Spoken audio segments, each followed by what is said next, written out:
Chairman Rustin Bingham, congratulations on your appointment to this great, important, and powerful position as chairman of our CFTC. Good to have you here. And for those watching at home, I'd like to kind of share with you the important role of the CFTC and for all that it is doing historically. It was first brought in a bill to us, and then it became its own independent entity. First, of course, you were with the USDA, and now we've done that. And it's so good to have you. After brief opening remarks, as I said, our witnesses will begin. And for those of you who are watching on TV, I'd like to provide you with a little bit of background, as I said, and let you know what a great moment this is for us. I do want to say this, that I want to come into this meeting with you understanding me as chairman of our Agriculture Committee. I want you to know that, first of all, I'm a graduate of our prestigious Wharton School of Finance, where I got my MBA. And I'm saying this to you because since I've been in Congress, I have been, shall we say, the protector of our great financial system. I also served on the executive board of directors of the Wharton School of Finance for a number of years. And also, in coming here, in the 20 years that I have been here, one of my foremost protective missions was for the CFTC. And I hope you understand what I'm saying, because I have such a great love and affection for our great financial system. And nowhere was that manifested when I had to stand up against the European Union, when they wanted to take away the CFTC's right to regulate our cross-border clearinghouses. It was I and ranking member, I think it was Mike Conaway and Austin Scott. We all got together and we told the European Union, hell no, you're not going to come and regulate any of our financial institutions. And so this is why this is important to me. I served on the House Agriculture Committee for 20 years, 10 of those as chairman of the subcommittee on commodities and the exchanges and futures, as well as energy and credit. Again, that gives me that credential. And even at the Wharton School, I was the one that premiered and put together the major thesis talking points on the great Alexander Hamilton.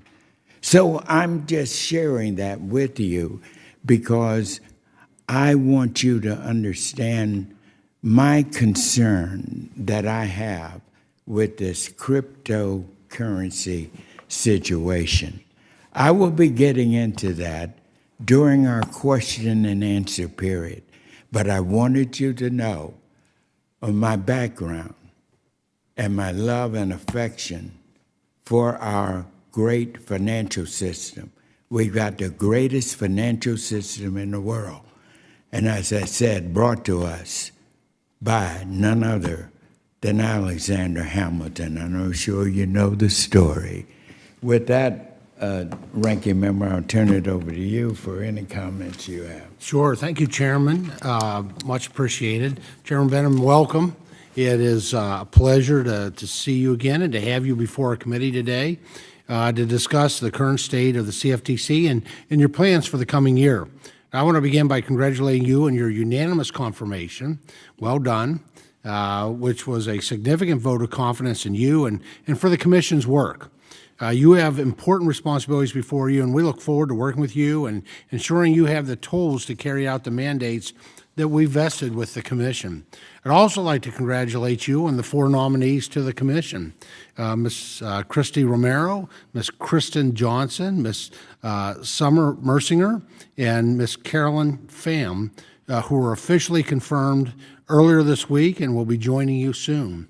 The Commission works best when there's a full slate of commissioners, and I'm pleased that that's where we're at, and I'm looking forward to that certainly in the coming weeks. Finally, I want to offer a heartfelt thanks to Commissioner Dawn Stump as she departs the Commission. Throughout her time in this role, I've always appreciated her engagement and her thoughtful approach to the issues. Our nation is better for her service. Chairman Benham, you could not be appearing before the committee at a more consequential time. There's so much to discuss. 2 issues stand out for me. First, the war in Ukraine, which has brought misery to the Ukrainian people, but its effects are not isolated to Central Europe. Putin's reckless crimes have roiled commodity markets, impacting agricultural, energy, metal, and credit markets throughout the world.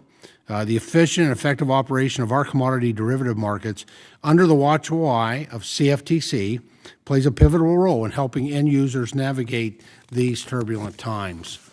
Second, I'm heartened by your calls to expand the CFTC's oversight of the digital commodity markets. As you know, I've been hard at work on the Digital Commodity Exchange Act legislation, which provides the CFTC with jurisdiction over the digital commodity spot markets. And as we consider further regulations to protect consumers engaged with crypto trading venues, it is essential we do so in a manner that promotes innovation. CFTC is well poised to play a leading role in this effort. Also wanted to touch very briefly on the Commission's recent request for comment on FTX's proposal to amend its derivatives clearing organization registration order. And thank you for putting this out for public comment, very transparent way. This request presents a number of novel questions to the Commission to consider. It holds the promise of lower cost markets and lower cost market participants and reducing in risk through the clearing system, but also raises significant issues regarding market structures and risk mitigation that should be explored frankly and publicly. And I commend you for seeking the input of market professionals and the public as a part of your consideration of the request. One key characteristic of the Commodity Exchange Act is the flexibility it provides under its core principles for businesses to experiment and to innovate new ways to meet longstanding regulatory goals. It is through the consistent application of these core principles that our markets and financial markets have become leaders in innovation across the globe. Now, this proposal, like all proposals that come before the Commission, should be measured against those core principles that CFTC has actually become well known for. Now, I look forward to a meaningful, substantive, and importantly, public debate about both safety and innovation in our markets, so American derivatives markets will remain the most liquid, most efficient, and most productive markets in the world. Chairman Benham, I really look forward to your comments today, and thank you for joining us, and thank you, Chairman, for this opportunity today. And with that, I yield back. The Chair would request that other members submit their opening statements for the record so Chairman Benham may begin his testimony and to ensure that there is ample time for questions. Our witness today is the Chairman of the Commodities Futures Trading Commission, Mr. Rostin Benham. Chairman Benham, we welcome you to the House Agriculture Committee, and Chairman Benham, please begin when you're ready. Thank you, Chairman Scott and Ranking Member, for those comments. Before I begin, Chairman, I appreciate your comments earlier, and quite frankly, we are lucky to have you in the role you are right now, and given the experience you have. So we appreciate that wholeheartedly from the CFTC's perspective, and look forward to working with you in your role as chair. Good morning, Chairman Scott, Ranking Member Thompson, and members of the committee.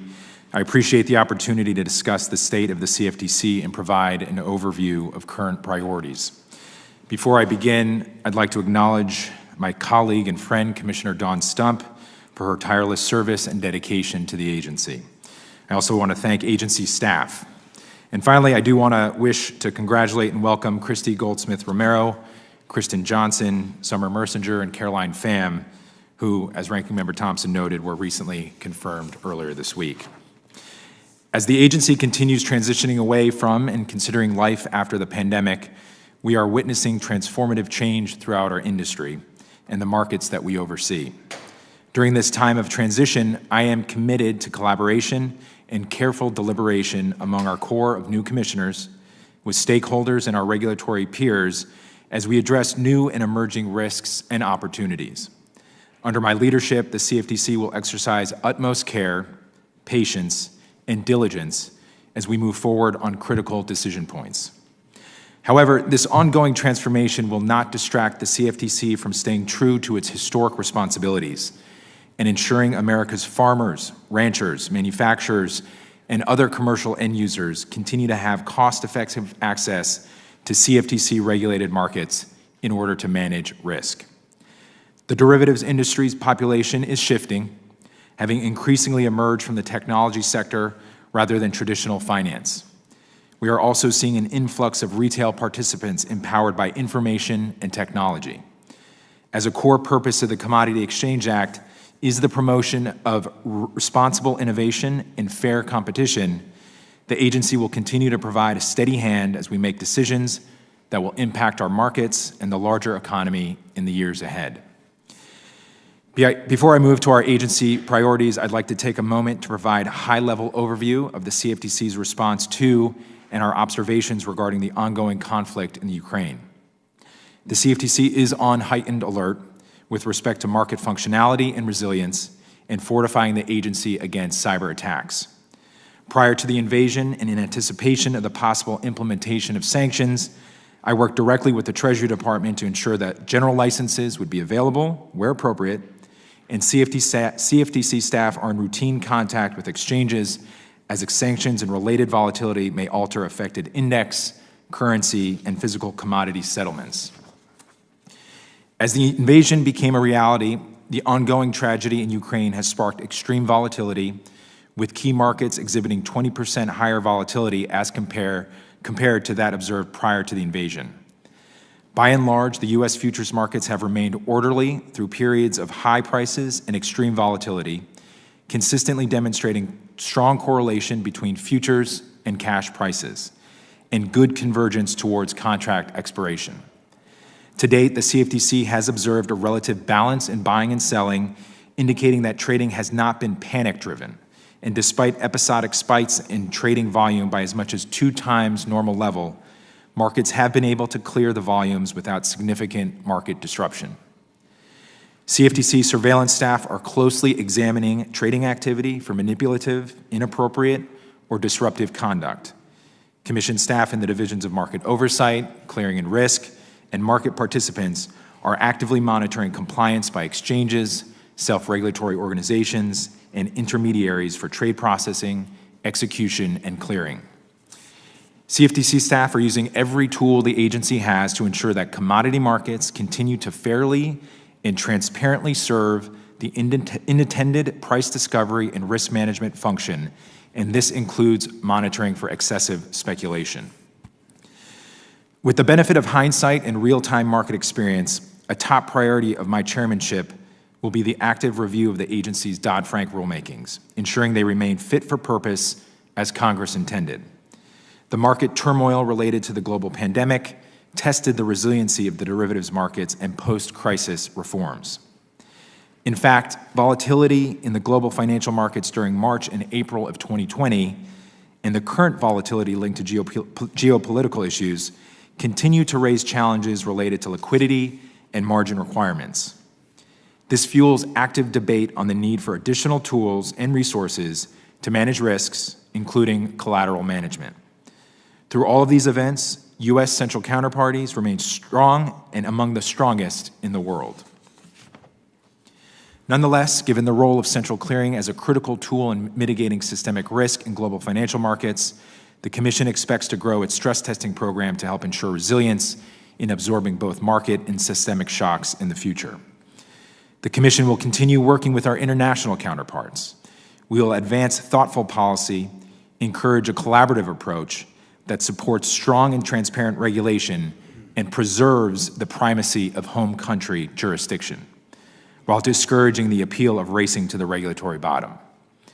The effectiveness of the CFTC's Division of Enforcement in holding individuals and institutions accountable promotes confidence in U.S. derivatives markets. DOE will prioritize the use of cutting-edge investigative and analytical techniques and assert the CFTC's fraud and manipulation jurisdiction where doing so preserves market integrity and protects the public. A part of the enforcement program's success is rooted in its whistleblower program. I am grateful to this committee's longstanding support of the whistleblower program and continue to stand ready to ensure its long-term success. The CFTC's enforcement program is only as good as the tools we have to identify bad actors. To further support DOE's efforts, I have directed our Division of Data to transform the agency's analytics toolkit to leverage the cloud architecture with advancements in artificial intelligence, machine learning, and data analytics. Recent market events highlights the increasing concerns for potential cyber attacks against American critical infrastructure, including U.S. financial markets.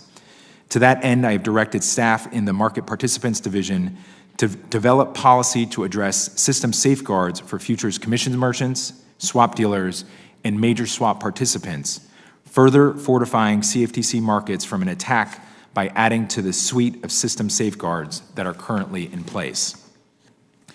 As the CFTC and the derivatives and larger financial industry accelerate towards migration to cloud technologies, we are also mindful of the potential risks as we look forward to exploring those benefits. President Biden's executive order on ensuring responsible development in digital assets acknowledges that the growth and widespread adoption of digital assets presents novel issues for all regulators. The CFTC will continue its proactive approach in using our existing enforcement authority in the digital asset commodity space to protect customers and markets from fraud and manipulation. I look forward to coordinating with fellow agencies as outlined in the executive order and with members of this committee on these important issues. Turning to another area of increasing coordination, just over a year ago, I announced the creation of the Climate Risk Unit to focus on the role of derivatives in understanding, pricing, and mitigating climate-related risk, and supporting the orderly transition to a low-carbon economy through market-based initiatives. And finally, as one of my first official actions as chairman, I announced the hiring of the agency's first chief diversity officer to provide leadership and executive direction on the Commission's efforts to integrate DEIA into every aspect of our talent and business operations. Despite uncertain times and great market volatility, I'm optimistic and confident that the CFTC will be able to meet the demands of the public and the markets that we serve. In closing, I wish to thank the committee for its continued support. We will always be judicious with our resources, grateful for the privilege we have to serve, and request additional funds when needed to meet the growing demands of the agency and its markets. Thank you, Chairman, and I look forward to answering your questions. Chairman Beanham, thank you. Thank you very much for your important and very significant and timely testimony. At this time, members will be recognized for questions in order of seniority, alternating between majority and minority members. You will be recognized for 5 minutes each in order to allow us to get to as many questions as possible. And as always, please keep your microphones muted until you are recognized in order to minimize any background noise. Chairman Beanham, I recognize myself for the first 5 minutes. And as I mentioned to you, my deep love and affection for our financial system, I believe I'm in this place at the right time to do good work. And I called to your attention immediately, just to give you an example. I referred to what the leadership on this committee, both Democrats and Republicans, have done. But let me just give you an example going back to our derivatives, our cross-border, our clearing houses. That's not that. But when Great Britain moved finally got their Brexit, you know what they wanted to do to us? Because we were Great Britain's equivalency partner, they said, well, hey, let's put the United States in third country. I hated that right there. We are, if nothing more than a first country. And I found out what third country was. But here's the point I'm making. The reason that they went around in Europe and to others and said we need to do that is because this Congress has failed to reauthorize the Cftc for almost 12 years now. That's a weakness. We need to change that. And we are going to move to change it, to reauthorize it, because people will say, well, hey, if they're not been reauthorized by the Congress to be the regulatory agencies for our clearing houses and for this, well, the European Union will stick in. So there are little things like that that we have to be careful of and watch. But let's get to this specific issue that concerns me greatly, and that is with our cryptocurrency business. Now, I understand that there is a proposal pending at the Cftc by a cryptocurrency exchange that is seeking approval to operate a new and untested exchange, new and untested exchange that is seeking approval to operate in a new and untested system of clearing derivative trades. And I'm very concerned about this, very much concerned about this proposal and the broad implications it poses, just like the other things that we've had to protect our financial system from, and the implications across our markets and our intermediaries within this market. And it's not just impacting cryptocurrency. We're dealing with it all over. I'm also on the Finance Committee in the House. We're dealing with it there. There's so much unknown about this. And so, as I said to you before, ever since the financial crisis, we've been moving to make sure that the CFTC's regulatory safeguards governing derivative markets are the strongest that the world will have, and the world will have full confidence in these critical markets. So I'm very concerned that approval of this proposal without due and proper consideration would put all of that hard work at risk by allowing an untested, an unproven system that could very well make our derivatives regulatory system riskier and our customer protections much weaker. Your thoughts, Chairman? Thank you, Chairman Scott. It's a very important question and a very important issue, and I would just assure you and this committee that as we are considering and contemplating the FTX proposal, we are doing it cautiously, we are doing it very deliberately, and we will be very patient as we consider the proposals and how they intersect and interact with the Commodity Exchange Act and, more importantly, the core principles. At this point, we've done a number of months of review within the Division of Clearing and Risk with FTX. At a point about a month or two ago, I decided that given the novelty of the issue and exactly what you pointed out, the unknown risks and the novelty of the market structure, that it was important for us to put out the proposal for public comment. I initially put it out for 30 days, I extended that to 60 days, and we're in the middle of the public comment period to get ideas from all market participants, from academics and public interest, to see what their thoughts are on the market structure itself and the risk. I would say more generally, two important things. Despite the novelty, as chairman, I feel I have a responsibility to give every stakeholder, every market participant, an opportunity to share their views and to present ideas that they have for the market. I think that's the responsibility of the agency and the U.S. government. The second part is within the Commodity Exchange Act, specifically Section 5, we are mandated to support responsible innovation.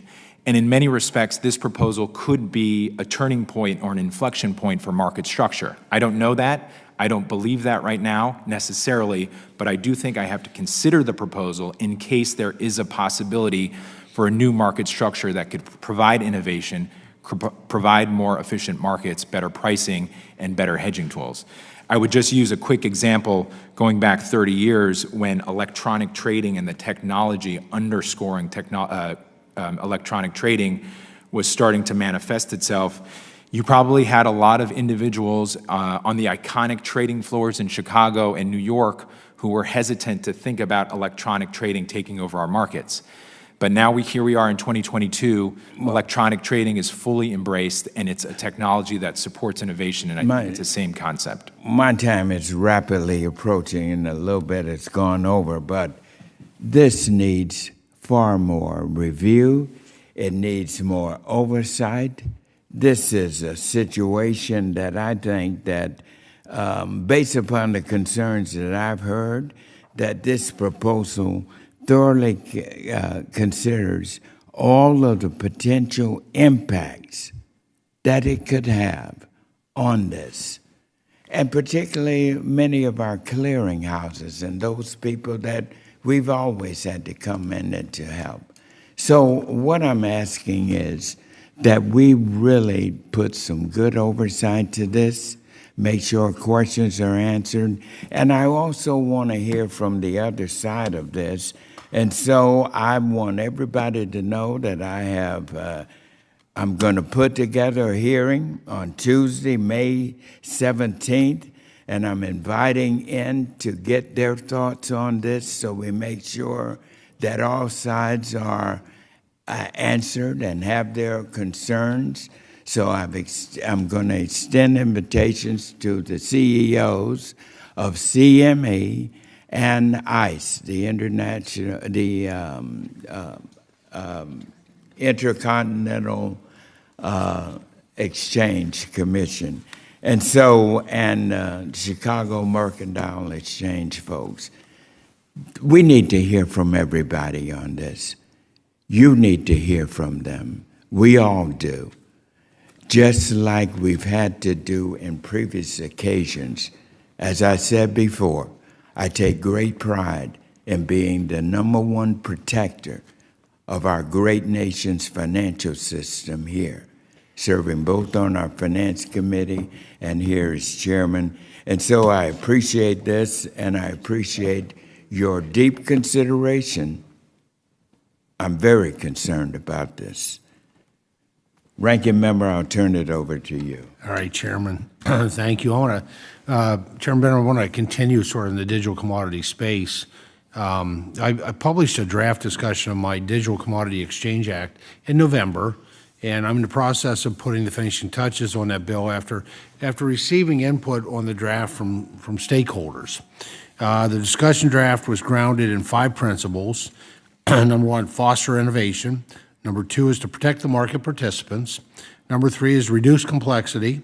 4 is to promote principle-based regulation, and 5 is to complement existing authorities where appropriate. Chairman Benham, do you think that those are the appropriate principles that we should be considering as we explore regulating cash digital commodity markets? Thanks, Ranking Member Thompson. I do. I think at its core, many of the responsibilities that a potential digital asset marketplace or market structure would need are the same that we utilize and enforce and implement within the derivative space. Obviously, the underlying asset is very different, but in terms of market structure and the principles that you just outlined, those are certainly a great starting point and something to build off of. Excellent. If the CFTC were granted authority over the cash digital commodities market, would you adopt these same foundational principles in your associated rulemakings? Yes. Very good. We'll certainly encourage all my colleagues both sides of the aisle to join me in this effort. We haven't introduced the bill yet. Would love to have a unified original co-sponsors. We tend to do best when we speak with one voice in the Agriculture Committee. I want revisit what the chairman was talking about. You recently did have the request. You recently requested comment on the proposal by FTX that would allow it to provide direct clearing of margin trades by customers without the use of a futures commission merchant intermediary as it traditionally done by clearinghouses.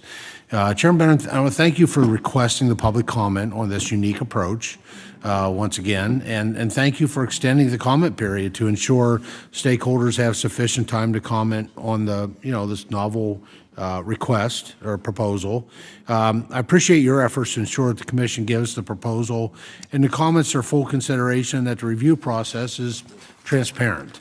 But I would like to understand a little better the review process for an application like this, and what steps beyond public comment periods will the Commission take to understand the impacts of the proposed changes requested in this application or any application? Really looking at what are the structures within the Commission for these types of proposals. Thanks, Ranking Member Thompson. There actually isn't a formal legal requirement about a process per se. As I pointed out to the chairman, we've been working with FTX for a number of months now in advance of releasing the public comment. And there's no prohibition or requirement that the current market structure be in place for existing market participants. So as of now, the FTX proposal, albeit novel, is neither prohibited or in violation of the CEA. So we've gone through those first steps. We're going through this comment period right now, which will last to about the beginning or mid-May.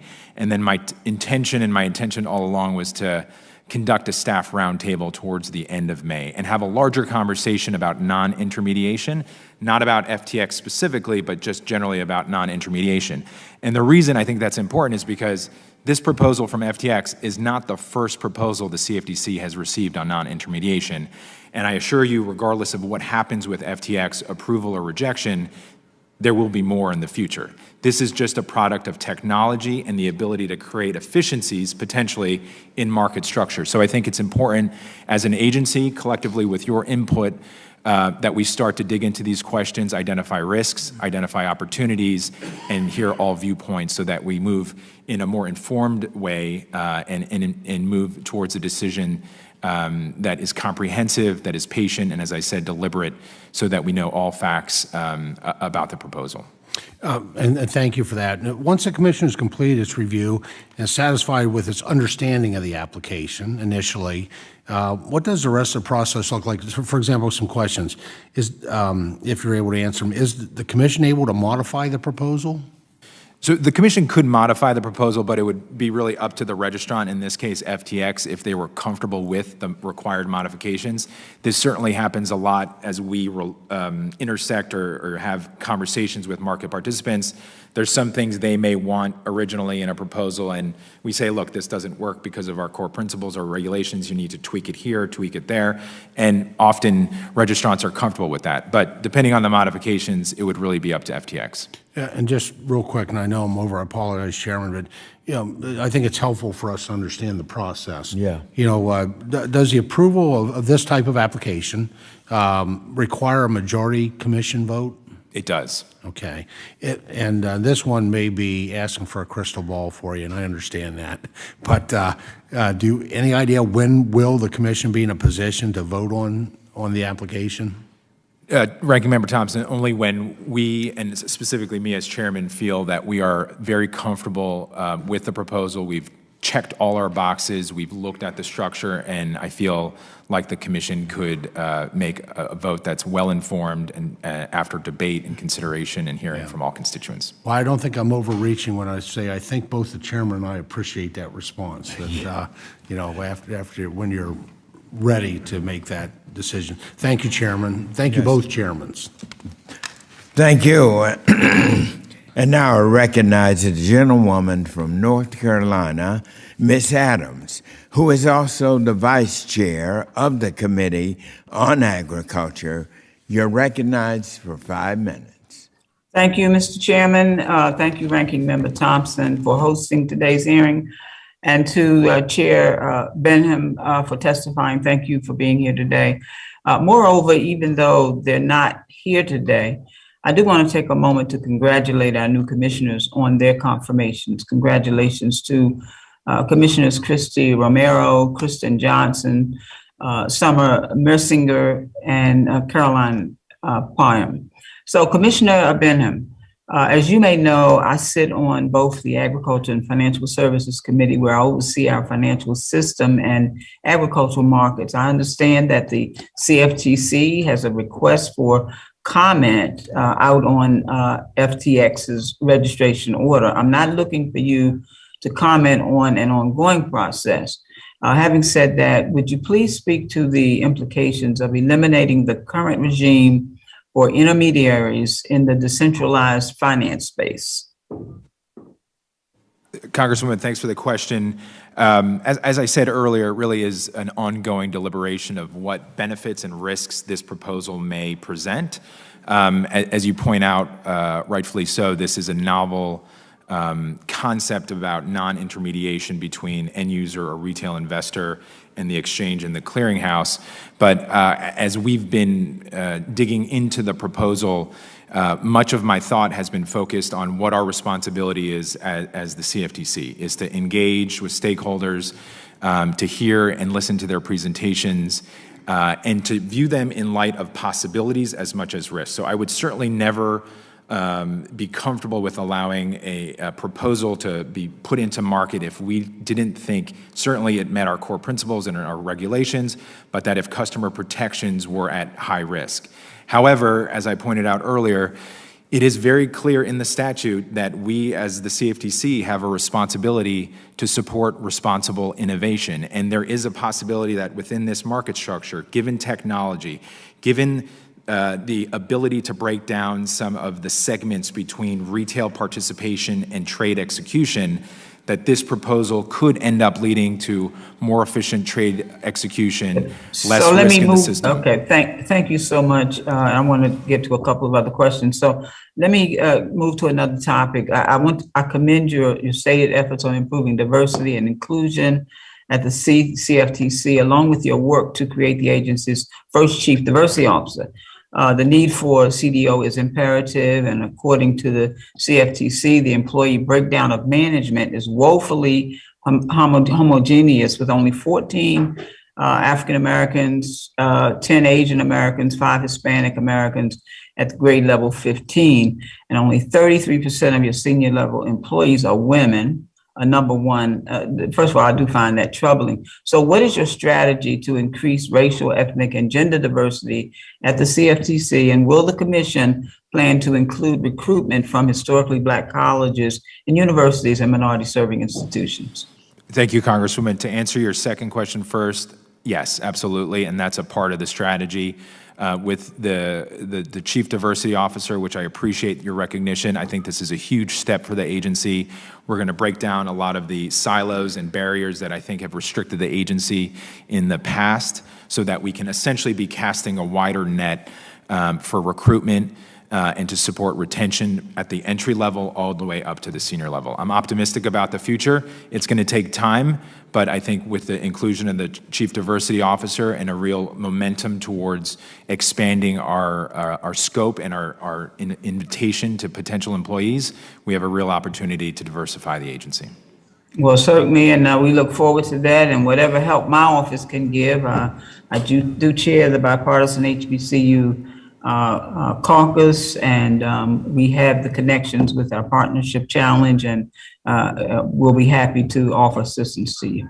Thank you, sir. Mr. Chairman, I'm going to yield back. The gentleman from Georgia, Mr. Austin Scott, is now recognized for 5 minutes. Thank you, Chairman Scott. And Chairman Beenham, in your testimony, you highlight the fact that these are uncertain times and there's currently a lot of volatility in the markets. I think you used the term systemic shock. If you read any of the financial news, you see the terms weaker fundamentals, yield inversion, the word recession is being used increasingly, housing bubble. All of those things are very concerning to me, and especially at the point that the world is facing what it is with the Russian invasion of Ukraine and the potential food shortages in Africa and Asia and the lower income parts of the world. That being said, how important would you say it is for us in Congress to figure out a way to allow our derivative clearing organizations and other clearing agencies to access the Federal Reserve to secure their cash? Thanks, Congressman. I want to be clear as I respond to this question that notion and the idea that you're proposing is not within the CFTC's jurisdiction. This would be a decision by the Federal Reserve. That's right. But speaking on behalf of the CFTC and the regulated clearinghouses that we oversee and the conversations I've been having with them, I do think given the volatility we've seen in the market, given what feels like a more frequent period of shocks to the system, right? Whether it was COVID 2 years ago and now the Ukraine crisis, that the collateral movement and the size of the CCPs and the volatility that we're seeing, it's extremely important to consider this this proposal and this idea of having Fed accounts for CCPs. Well, I look forward to working with you to help make that happen, and this should not be that hard to do. And it would benefit everybody, I think, to have the cash secured at the Federal Reserve. There's no safer place for the system than to have that cash at the Federal Reserve. One other thing I want to mention, I currently have a bill, the CFTC Research and Development Modernization Act. It would grant you, the CFTC, the authority to interact with fintech innovators for research, development, and innovation purposes. Now, research and innovation that helps with risk management is good. If it leads to excessive speculation, then I think it's bad. And I want to share my concerns about FTX that were expressed earlier. But with the world changing as rapidly as it is, can you speak to the importance of how we bridge the gap between the CFTC and the fintech industry so that you as the regulator better understand the emerging technologies and how to regulate the markets? Thanks, Congressman, and I do appreciate your leadership on that bill. We did recognize at the CFTC a number of barriers that we had to engage with entrepreneurs and innovators, and I think it's important. You know, we've always been a leading agency in innovation and technology. Markets, especially in the derivative space, tend to begin with trading in our markets, and this is best exemplified with the listing of Bitcoin futures contracts back in 2017, which seems like years ago.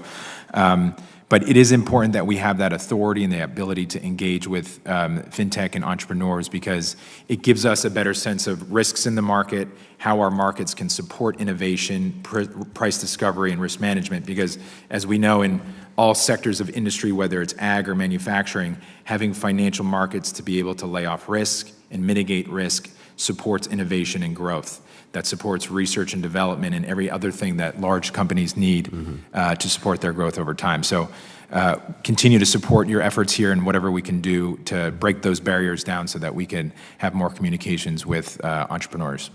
Chairman, briefly, I'll tell you, I do think that with the volatility in commodity prices and the input prices in agriculture, I do think that we're going to need to make sure that our farmers and others are able to hedge their risk in the most efficient manners possible. And I appreciate your work to help make that happen. And with that, Mr. Chairman, I will yield the remaining 20 seconds.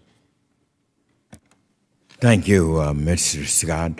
And now the gentlewoman from Connecticut, Ms. Hayes, who is also the chair of the Subcommittee on Nutrition, Oversight, and Department Operations, is recognized for 5 minutes. Thank you, Mr. Chairman, and thank you, Chairman Beanham, for being here today. My questions for you today are going to focus on the Commodities Futures Trading Commission's whistleblower programs. Since the program was established in the Dodd-Frank Wall Street Reform and Consumer Protection Act of 2010, the Commodities Futures Trading Commission has relied on whistleblower disclosures to identify cases of fraud and other illegal activities and to collect fines on behalf of the American people. The CFTC's Consumer Protection Fund, established by Congress in 2010, is funded through those fines and used to reward whistleblowers for their disclosures. Since issuing its first award in 2014, the CFTC has granted whistleblower awards amounting to approximately $300 million. The information provided by these whistleblowers is crucial and ensures that we are able to properly enforce the Commodities Exchange Act. First, Chairman Beanham, in 2020, the CFTC reached out to Congress with concerns that as a result of several large whistleblower awards they expected to pay, there would be a shortfall in the fund used to pay whistleblower awards and fund administration of the Office of Consumer Education and the Whistleblower Office. As a result, Congress passed a short-term legislative fix, which will expire at the end of this fiscal year. Have those large awards, my question is, have those large awards since been issued? And looking ahead to the expiration later this year, do you expect that there will again be a shortfall at the CFTC? Congresswoman, thank you for the question. It's extremely important. The short answer to your question about those awards being rewarded is yes, they have been rewarded. And to your second question, I cannot say with certainty whether or not we will have a shortfall. So much of this is unknown, and I think if you go back to Dodd-Frank, you couldn't have contemplated some of the rewards that we distributed in the recent past. They're very, very significant, and they are products of the LIBOR fraud cases from a few years ago.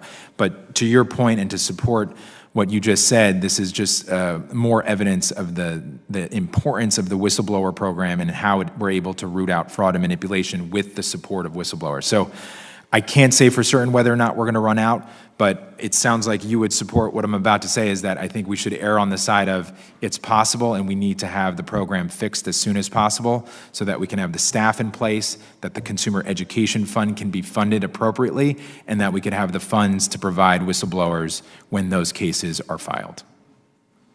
You're absolutely right. I think that the whistleblower program is extremely important, and we saw that it reached record highs in 2020. What do you believe this was a result of? Was it increased violations, better enforcement, or just an atmosphere where people feel that there's a process for expressing their concerns about fraud? I think it's a combination of all of those things. I certainly think over time since 2010, when Dodd-Frank was passed and this provision was put into law, that more individuals within the financial system are aware of the benefits of the whistleblower program and that they can come to the agency, feel protected, that what they're about to do is not going to come back to them, and that they will be rewarded for their service to the government and to the American people and the American financial system. But more notably, I did mention this, and you probably recall that we had some very, very significant cases filed and settled in the past 5 to 10 years regarding the LIBOR fraud and manipulation, and those were hundreds, if not billions of dollar cases that ended up resulting in some of these significant fines. Will we see them again in the future? Again, I can't predict, but I would prefer to err on the side of caution and say we need a very resilient and strong whistleblower program with a very strong and resilient fund so that we can continue this program in support of American financial markets. Well, thank you so much for your time and for your testimony today. And I'm mindful of the time, but I cannot end my testimony without just saying how proud I am to be from Connecticut, where Senator Chris Dodd, this was so incredibly important to him, and he worked so hard for this legislation to be passed. And I encourage you, Chairman Beanham, that if problems that are uncovered that require congressional action, that they are brought to our attention immediately, because this is something that I think is critical to ensuring that our financial markets and all of our actors are playing by the same set of rules. With that, Mr. Chairman, I yield back. He must be on Zoom. Thank you very much. And now the gentleman from Arkansas, Mr. Crawford, is now recognized for 5 minutes. Thank you, Mr. Chairman, and thank you, Chairman Beanham, for being here today. And I guess there's been a lot of talk about crypto, so I'm going to go crypto just real quick. I guess safe to say that crypto's here to stay. Wouldn't you agree? Yes, sir. Yeah. So having said that, I think most people would agree with that statement. I know you supported legislation that would expand CFTC's jurisdiction over digital commodities markets. Can you talk about that a little bit? Why you think that's a good choice? Well, I think in order to, on two sides of the equation is one, there are risks inherent in the market right now. It is a largely unregulated market. We have some state transmitter licenses that are really directing the regulatory space, and there's benefits to that, but it's not enough, quite frankly. And what we're seeing in terms of the growth and the scale of the market, it's a very retail-oriented market. It's highly speculative, and we've seen that with the price movements in some of the larger digital assets. I think it is incumbent on Congress and regulators to work together to have a structured regulatory regime around markets. It will both protect customers, reduce market stability issues, create market resiliency, which is extremely important, ultimately protect customers, and then possibly have the benefit of supporting innovation if there is outcomes that we're going to see beneficial in the future. You think we need statutory language that defines digital commodity, digital securities? Yes, it would be extremely important to do that. Thank you. I appreciate that. I want to shift gears a little bit with you. My colleague, Mr. Scott, mentioned this, and you and I had a conversation earlier this week alluding to this, and that is the growing need, I think, for farmers to be adequately hedged using these tools that are regulated by the CFTC. And so we discussed the potential for CFTC being the lead agency in an extension outreach to educate end users, primarily agricultural producers, on how they could benefit. Can you talk a little bit about how that might look? Sure. Thank you for the question, and really enjoyed speaking with you about this. You know, we have a very well built out consumer education office within the agency. I pointed out to you, and this committee knows well, we are rooted in agriculture. We were once a part of USDA, and as I said in my statement, I think it is a priority of mine to ensure that American producers understand our markets and feel that they have a cost-effective risk management tool in American futures and options markets. And there are many challenges, there are many risks, there are obviously other programs that USDA provides which are critically important, but this CFTC markets should just be another tool in the toolbox for American farmers and ranchers to hedge extreme volatility, extreme price risk, which we continue to see over the years. So I would certainly welcome to work with you, with folks back in Arkansas, use the extension program across the country, and utilize our education office to inform folks about markets, to answer questions if necessary, and to do whatever we can to support at the producer level, at the elevator level, and everyone in between, so that they know CFTC markets are available and an effective risk management tool. Well, I appreciate that, and we will definitely look forward to working with you on that front. One thing I have to mention, I would be remiss if I didn't, and that is the impact that China has on our commodities markets. And I'm just curious what tools are available to you, and I'm not even sure this is the best venue to address this question, but what tools are available to identify or to identify red flags as it applies to China and the potential for them to manipulate markets? Do you have any of those tools available, and what action can be taken to prevent that? Well, certainly for domestic markets, we have the tools we need from a surveillance perspective and a market oversight perspective. We definitely have international participants in our markets, and we observe that with the crisis in Ukraine, identifying folks who are on the sanctions list. So we're able to see participants, identify where they're from, and if there were a case of fraud or manipulation from individuals in China, we would able to root that out. We're seeing that market grow pretty extensively over the past couple years. There's a number of futures markets in China. I think on the one hand, we're going to need to work with those individuals and those institutions. China, obviously, as this committee knows, is a huge purchaser of American agricultural products. But I feel very strongly that we need to ensure our commodity markets remain the strongest in the world. They benchmark major commodities across the ag complex, energy complex, and the metals complex. And those are the types of things I'll be thinking about and look forward to working with you to ensure that resiliency and primacy of American agriculture in our markets over the decades to come. Thanks so much. I yield back. Thank you. Thank you. And now the gentlewoman from Ohio, Ms. Brown, is recognized for 4 minutes. 5 minutes. I'm sorry. Thank you, Mr. Chairman, Chairman Scott and Ranking Member Thompson for holding this hearing today. And thank you to Chairman Benham for being here. The Cftc has long been underfunded. Since your confirmation as chair in January, have you been able to evaluate whether the Cftc has adequate staffing and resources to effectively carry out its responsibilities? Thank you, Congresswoman. That is certainly something I do on a regular basis, working with our CFO and our folks in the budget office, working with appropriators as well. I would say that what I've observed even in the past few years, let alone nearly 5 that I've been at the commission as both the commissioner and chair, is that our markets continue to grow. We continue to see a larger pool of participants and registrants. And with that comes a larger responsibility for us to interact with the agency constituency and also new participants. So I do think we will need an increased budget to deal with all of these issues in the digital asset space, obviously in our core markets, but it is increasingly becoming a challenge to deal with these issues and protect markets. Okay, so you touched on a few things. What more can Congress do to support the agency? Well, I think from an authorities perspective, we do have the authority we need over our traditional markets. I've publicly stated, and I know Ranking Member Thompson has talked about digital asset authority, and I fully support that. But in terms of my direct engagement with Congress and ask is to continue to think about our funding levels.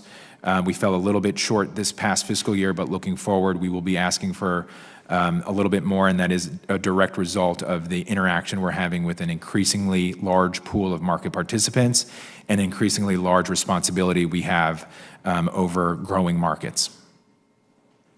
Thank you for that. In your testimony, you highlighted the agency's commitment to responsible innovation and fair competition among market participants. With the rapid growth of digital assets over the last several years, many of the barriers to entry to the finance industry have been reduced. How is CFTC responding to a more diverse market participation? Thanks, Congresswoman. It's a great question, and we are in fact seeing that in our markets. Barriers are being eliminated because of technology, and there's more retail participation in our markets, which I think is overall a positive thing, but it does come with a great responsibility. And that responsibility as a regulator is to ensure customer protections are in place, to ensure disclosures and information flow is fair and equitable across all income levels and investor education levels. And we are currently working within our groups, most notably the Market Participants Division and the Office of Consumer Education, to do extensive outreach, inclusive outreach, and really, as I was saying earlier, to touch parts of our country and our market that we historically have not touched. And I think it's really important because as we all use our phone and download apps and have access to any number of things much easier than we did even a few years ago, the same is the case for financial markets. And we need to assume that will only increase over time, but with that comes a great responsibility. So that will be a priority of ours to work with communities that we historically have not touched or engaged with and make sure they know about the risks and opportunities of new technology so that they can make the most informed decisions for their wallet and their household. All right, thank you. And thank you, Mr. Chairman. With that, I yield back. Thank you.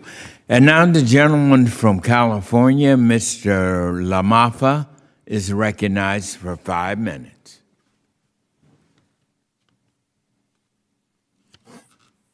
Thank you, Mr. Chairman. I just wanted to weigh in a little bit more on the issue with how the futures will be affected with what we're really looking at with the Ukrainian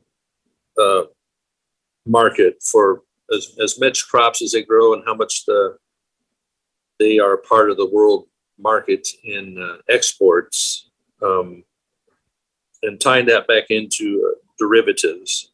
So how can derivative markets help to address the imbalances that we're going to see with so much uncertainty in that portion of the market, as well as my home state, where water is being cut off to farms? I think the number we don't know quite yet, but we could see 70% of irrigated acres in California cut off from water, partly because of drought, but a lot of it's because of man-made drought with mismanagement of water and it being devoted towards environmental purposes and fish habitat and things like that. So what kind of disruptions do we expect for these commodities, and how do derivatives help to balance that out? Thanks, Congressman. And I know you know this, but just to be clear, we are price agnostic. We do not set prices. Our markets they serve two main purposes: risk management and price discovery. So in response to your question, the two purposes and the two benefits of our markets as we're dealing with these crises, both internationally and as you say, domestically as a result of any number of issues, is to help producers, to help users, utilities, anyone who has to have commodities as a part of their business or their operations, is to see both price discovery and anticipate risks, challenges, and costs that may come in the future, but then ultimately risk management. And that's to be able to hedge risks going out, if not months, years, so that they can have steady, stable prices and know what they're going to be able to have to pay for costs, inputs on the input side, but also charge customers. So this has been the purpose and the use of derivatives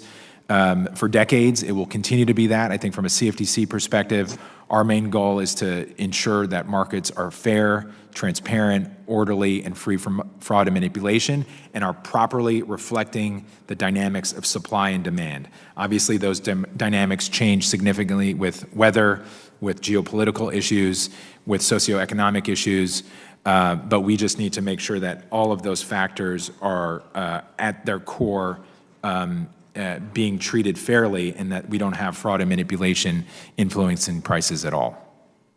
So bottom line, the derivatives markets help to balance and cushion some of that. Absolutely. Uncertainty.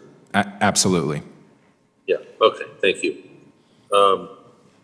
Also, Chairman Benham, is there, on the CFTC, this question may have been asked, I couldn't hear it earlier.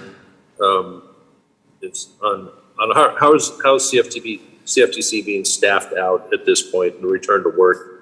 Are we going to be able to expect normal service and operations are underway or soon underway, so good work can be done, an expectation for basically for the customers after the last 2 years?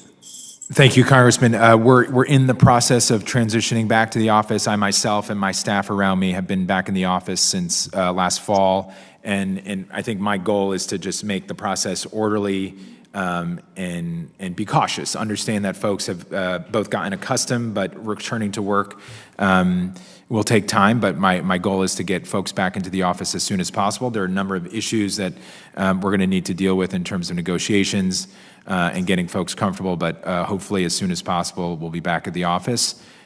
With an understanding that things have changed and that by and large, we were able to accomplish our short-term goals and mission while we were remote, but there are also important longer-term issues that we have to deal with as an agency, the culture of the agency, and the health of the agency in the years ahead. And those are things that I think about as we think about a post-pandemic work environment to ensure that the agency is healthy, we're recruiting, we're retaining, and that there's a long-term successful story for the CFTC to tell. And ultimately, as you pointed out, we're doing our job serving the customers we have and also the American taxpayers who are hard at work, and we owe it to them to make sure markets are fair, resilient, transparent, and not causing risks that should not be happening.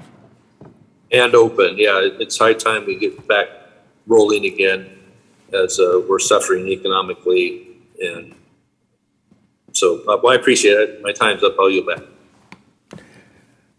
The gentleman from Illinois, Mr. Rush, is recognized for 5 minutes. I certainly want to thank you, Mr. Chairman, for this outstanding hearing. My question is directed to Chairman Bayman. Chairman Bayman, in your testimony, you briefly mentioned new and existing policies to fortify the CFTC's markets against cyber attacks. Can you provide a brief orientation of the existing policies as well as the new proposals that you will recommend to fully protect our markets from cyber attacks? Thank you, Congressman. It's an extremely important question. Right now, we have a policy within our core principles that relates to system safeguards. And within system safeguards, our examiners, most notably with clearinghouses, do annual examinations for the systemically important clearinghouses and ad hoc examinations for the non-systemically important clearinghouses. But within those system safeguards, we analyze cybersecurity issues, information security issues, and business resiliency issues, among others. Those are the core responsibilities we have with an examinations process. As we've seen an increase in cyber attacks as a result of the Ukraine crisis, but just generally across the globe, I think it's extremely important, as you point out, that we increase our resiliency, that we increase the questions we're asking, the intersection and engagement that we have with our market participants going beyond the clearinghouses, talking to the FCMs, the futures commissions merchants, the swap dealers, any market participant that could be a point of access for a cyber attack and have a cascading effect across our markets and potentially all financial markets. So we're currently in the process of thinking how we can examine that existing suite of examinations that we have right now that's in statute, and certainly look forward to working with you if you have any ideas that we can consider. But it's an extremely important issue, puts our markets at risk, and something that we all have to collectively think about very hard. And is there any role that you would ask the Congress to play in terms of helping you to fully engage and fully develop protections for our markets? Congressman, I think in terms of authority, we have the authority we need. I would say there's one point I'll mention, and it has to do with vendor risk or third-party service providers. This is something that market regulators typically do not have. So you can imagine we have direct intersection in a relationship with our registrants, but often the registrants are outsourcing or dealing with vendors on the backside of their relationship with us. We certainly trust our registrants and know that they're doing what's in the best interest of their own business, but I think there may be something to consider there in terms of our relationship with vendors and third-party service providers. The other thing I'll mention very quickly is funding. This is becoming more complex, more costly, in terms of both personnel and the expertise they have for cyber issues, for digital asset issues. The cost of these techniques, of these, the technology, both the hardware and the software, is growing. It's becoming more complex. And as I look at some of our private sector registrants, the amount of resources that they're piling into technology relative to their other business segments is just growing. And that, I think, has to be the same case for us. We are, in my view, a value add to the American taxpayer. We brought in over $1 billion in fiscal 2021, nearly $1 billion in 22. We are a value add, and I think we should be viewed as that and hopefully properly funded so that we can build these infrastructure points on technology and protect American markets. Well, thank you. I have an additional question in my remaining seconds. I'm very much interested as the chairman of the Energy Subcommittee on the Energy and Commerce Committee. I'm interested in your climate risk unit and in the recommendations in the climate-related market risk subcommittee's report that was published in September of 2020. Can you please give me some indication of an update on these efforts, and can you provide us with an update for the climate risk unit activities since it was created a year ago? Yes, thank you, Congressman. I created the Climate Risk Unit in March of 2021. Currently, it's staffed by about 15 to 20 staff across different divisions, and they're in the process of coming up. In my mind, it's a bit of a binary approach that we're going to think about what we can do from a regulatory standpoint to create more resilience in our markets, what we can do to support innovation and resiliency and combat physical risk related to climate change. The other element is transition risk, which we all know is a huge risk as we transition, hopefully in an orderly manner, to a net zero economy.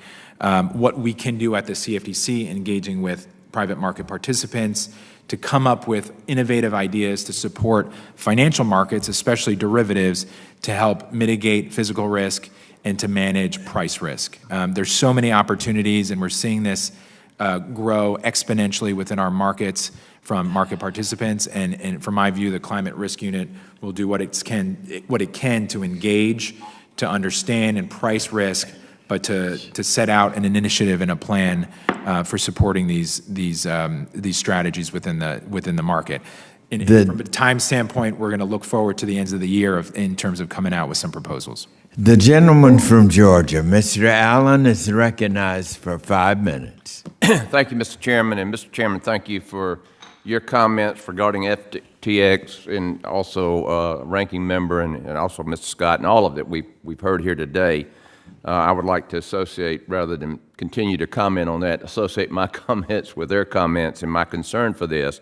I do have one question on that, and of course we have the Chicago Mercantile Exchange and the Intercontinental Exchange, which is the method we're currently using for clearinghouse, okay, which are heavily regulated, I might add. Now you have FTX, which is not regulated. So I just want to make sure that when all this comes to be, that it's a fair playing field for everybody.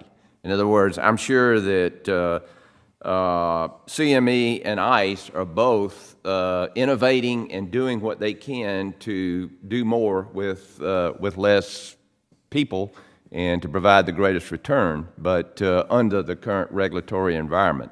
But can you comment on the fact that hey, we're going to have a fair playing field here for everybody at the end of the day? Congressman, 100%. I'm legally obligated, and I think it's fair that everyone get a fair shake and that everyone play from the same field. It's extremely important. It's something that I've stood by as long as I've been at the Commission, and especially within this particular instance that you raise, FTX. We will make sure that the rules apply fairly and equitably to every stakeholder. Good, and I appreciate that. Thank you very much.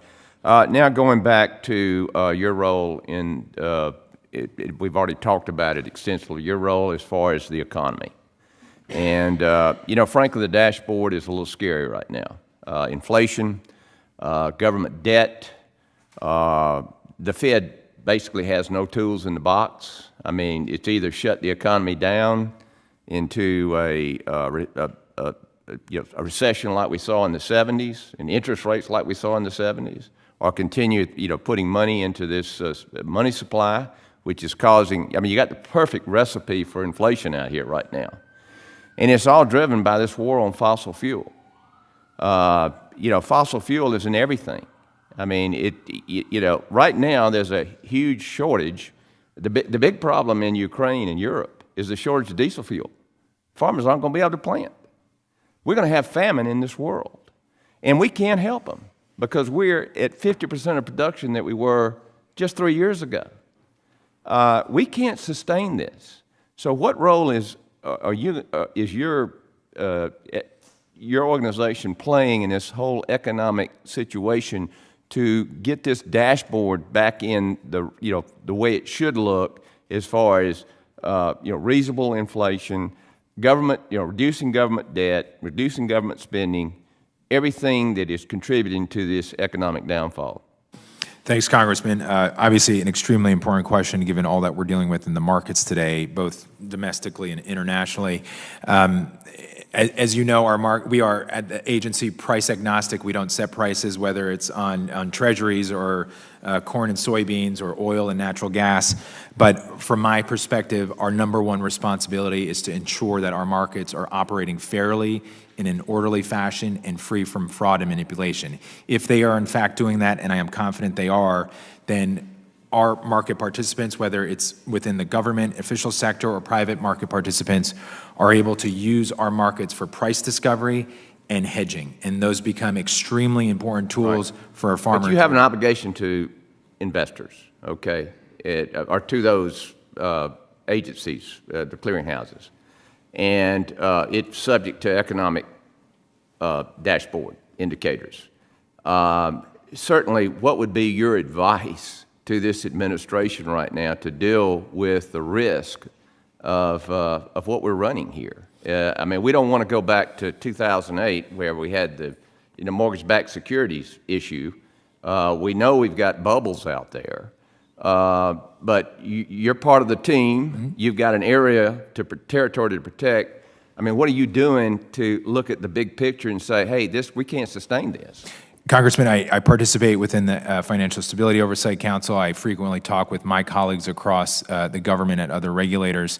I would say this, that what we have faced in the past 2 years is unprecedented, right?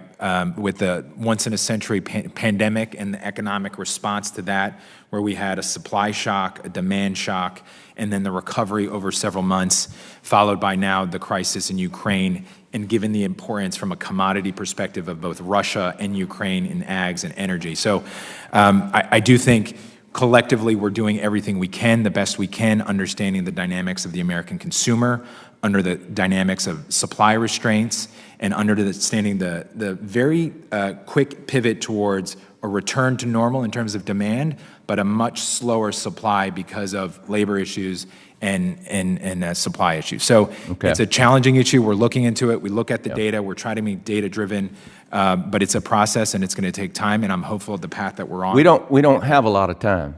This thing is getting serious. Thank you. Now I yield back.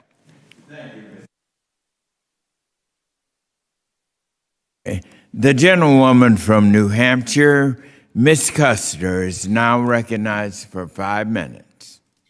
Thank you, Chairman Scott, and welcome to the Agriculture Committee, Chairman Bainum. We appreciate you being here, and I would agree with you, these are unprecedented times, so I appreciate your leadership.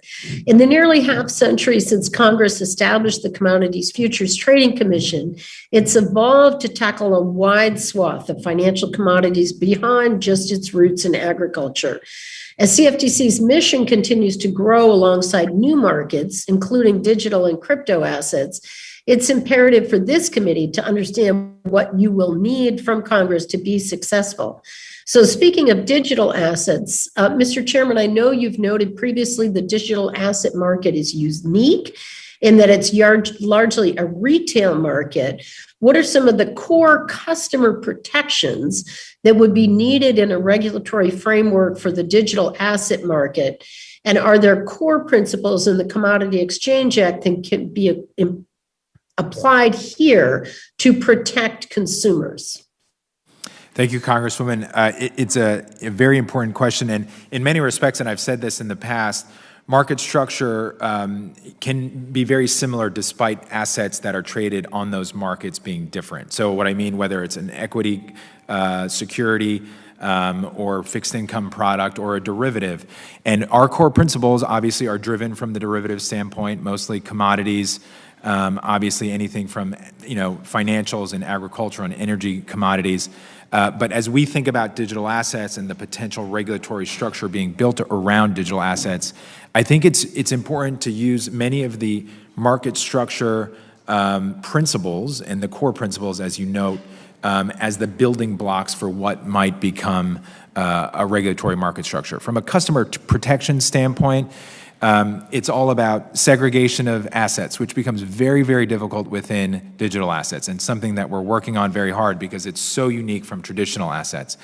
Execution and settlement. These are core elements of a trade from user to settlement that we have to be thinking about collectively with your help and support so that we can ensure customers know what they're doing as they're trying to execute trades or get exposure to digital assets, but also feel comfortable both from an intermediary standpoint potentially or an exchanges standpoint and the regulator's standpoint that we're doing everything we can and fulfilling our responsibility to know that their assets are being protected, and if that something happens, that there will be individuals that are held accountable.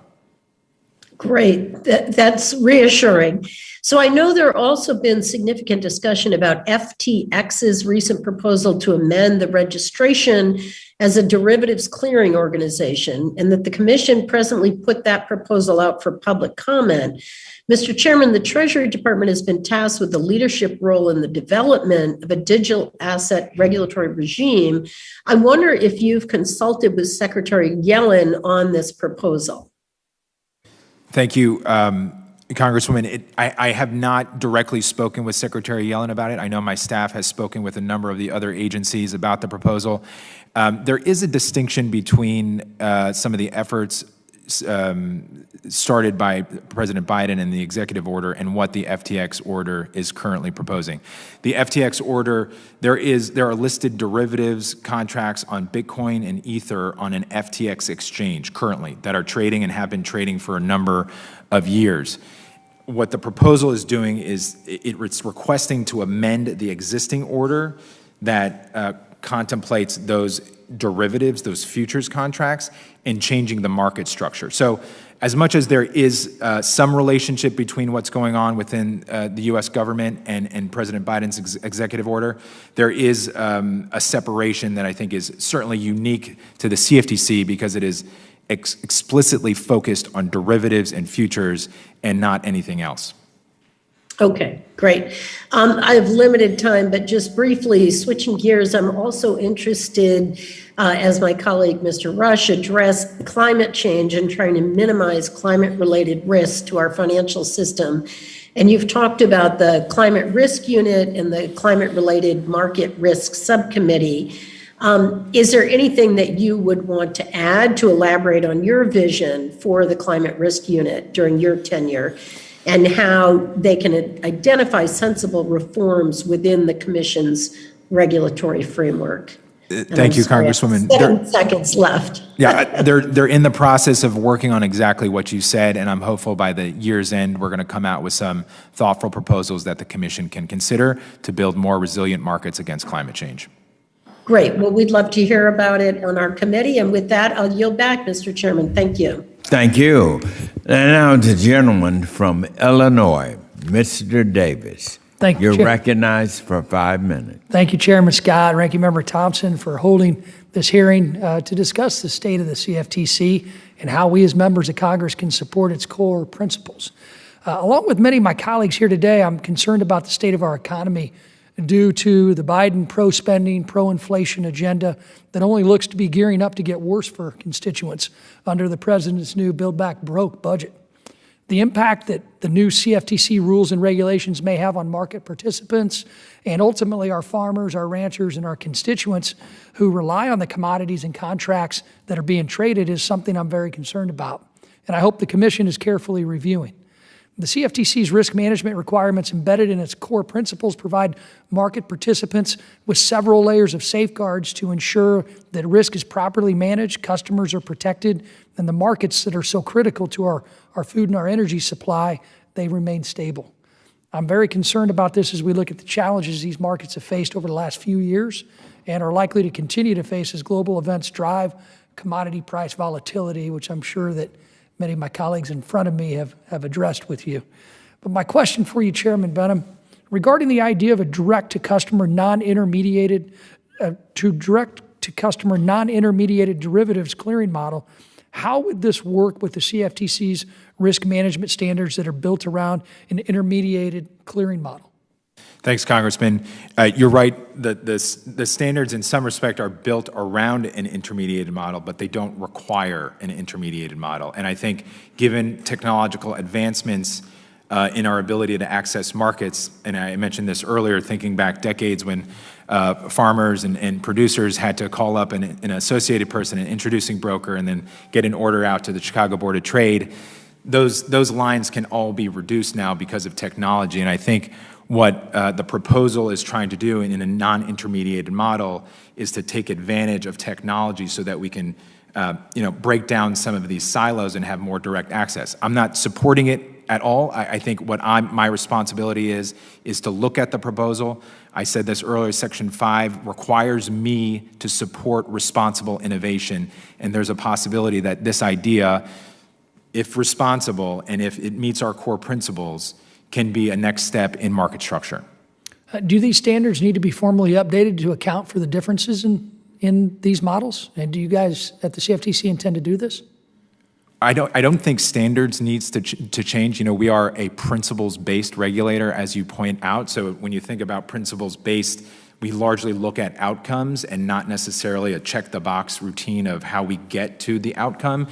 And that, in fact, gives us the flexibility we need to support innovation in the market. So as long as we're looking at risk assessments, margin methodologies, and how market structure functions, if the math is done, I often use that phrase, and we feel comfortable within the sort of sphere of what the proposal is, I don't think we necessarily need to change any rules. Okay.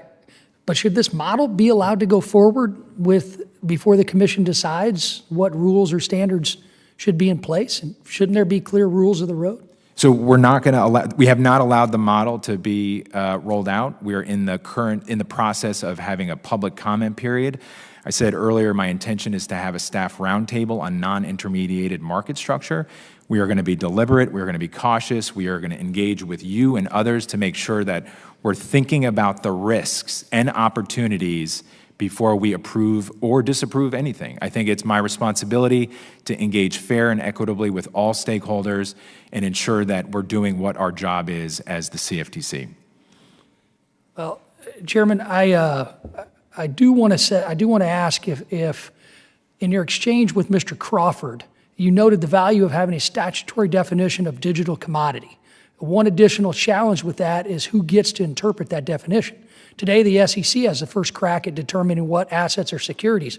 If we define digital commodities and provide the CFTC jurisdiction over these assets, should the CFTC be in a similar position of having first crack at what defining a digital commodity is? Yes. Thank you. I yield back. Thank you. And now the gentleman from Arizona, Mr. O'Halloran, you're recognized for 5 minutes. Thank you, Chairman Scott and Ranking Member Thompson for organizing this important meeting today. I also want to thank Chairman Benham for working with us to advance the CFTC's mission of promoting integrity and resilience in the derivatives markets. Mr. Chairman, I listened to your opening remarks today, and it brought me back to a little bit of my memory of history. While you were working on those issues, I was too. I was on the Board of Trade's Board of Directors for a number of years, back when those European issues were being brought up at first. And I'm thankful that you were on that process also. But right now, climate change poses a systemic threat to our financial system. The challenges we face right now are undeniably real and urgent. And right now, not exactly do we have the tools to work on those in the way we need to. Climate change related risks can be sudden and physical, like wildfires and flooding, which cause acute shocks to the system and sharp increases in economic damages, more and more so it seems with each year. Those of us in northern and eastern Arizona are certainly aware of these challenges, as we have seen increasingly deadly wildfires coupled with post-fire flooding. The risk can also be chaotic and subtle, like rising temperatures and persistent drought. Economically, these gradual changes can affect insurance and mortgage markets, loans, crop yields, and home values. We are seeing these impacts right now in Pinal County, Arizona, where farmers are forced to let farmland lay fallow due to water use restrictions. I guess the main piece here for me is that this is a connected environment. It's on the business side of the environment, it's on the family side of the environment, the economic side of the entire country and the world. And we need to be able to have the tools necessary to address those both in the marketplace and in the field. Additionally, there is economic risk in transitioning too quickly to net zero, which could harm smaller companies that don't have the resources to adapt as easily as their larger competitors or counterparts. Chairman, I was pleased to see you establish the Climate Risk Unit last year to strategically address the climate risk in the derivatives markets. Can you please provide an update on how the Climate Risk Unit has spent the past year and what you see as the unit's next step in addressing the climate threat? How will the Climate Risk Unit help farmers, ranchers, and constituents in Arizona manage the increasing risk climate change poses to their livelihoods?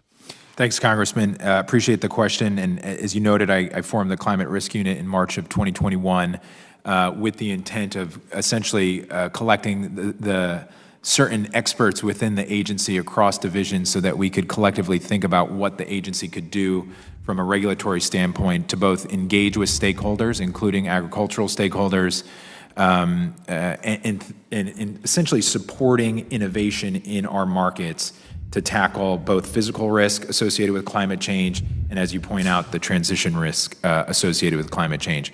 Derivatives markets are inherently risk management agencies, so I think this is natural to us. But as you point out, the increasing risks of climate change that we're seeing across the country and the globe are going to affect farmers, ranchers, manufacturers, and we need to address those issues as soon as possible. So my hope is by the end of this calendar year, we're going to have a first step proposal of ideas, regulatory, to bring before the commission, and certainly welcome sharing them with you so that you can give us your input if you'd like. I remember a time when we were trading grains in Chicago, and when it rained on LaSalle Street, there was no drought in America, because all of a sudden people would trade a little bit differently because of the all of a sudden rain's coming down. That's not true anymore.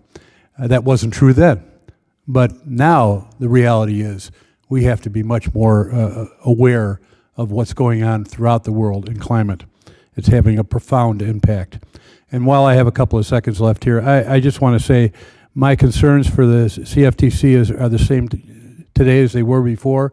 I do not feel that you have enough personnel or budget to be able to address the many issues that you are facing and will be facing, and that includes the Bitcom and all the other factors that go into that, and I'll look forward to talking to you on those issues. Thank you.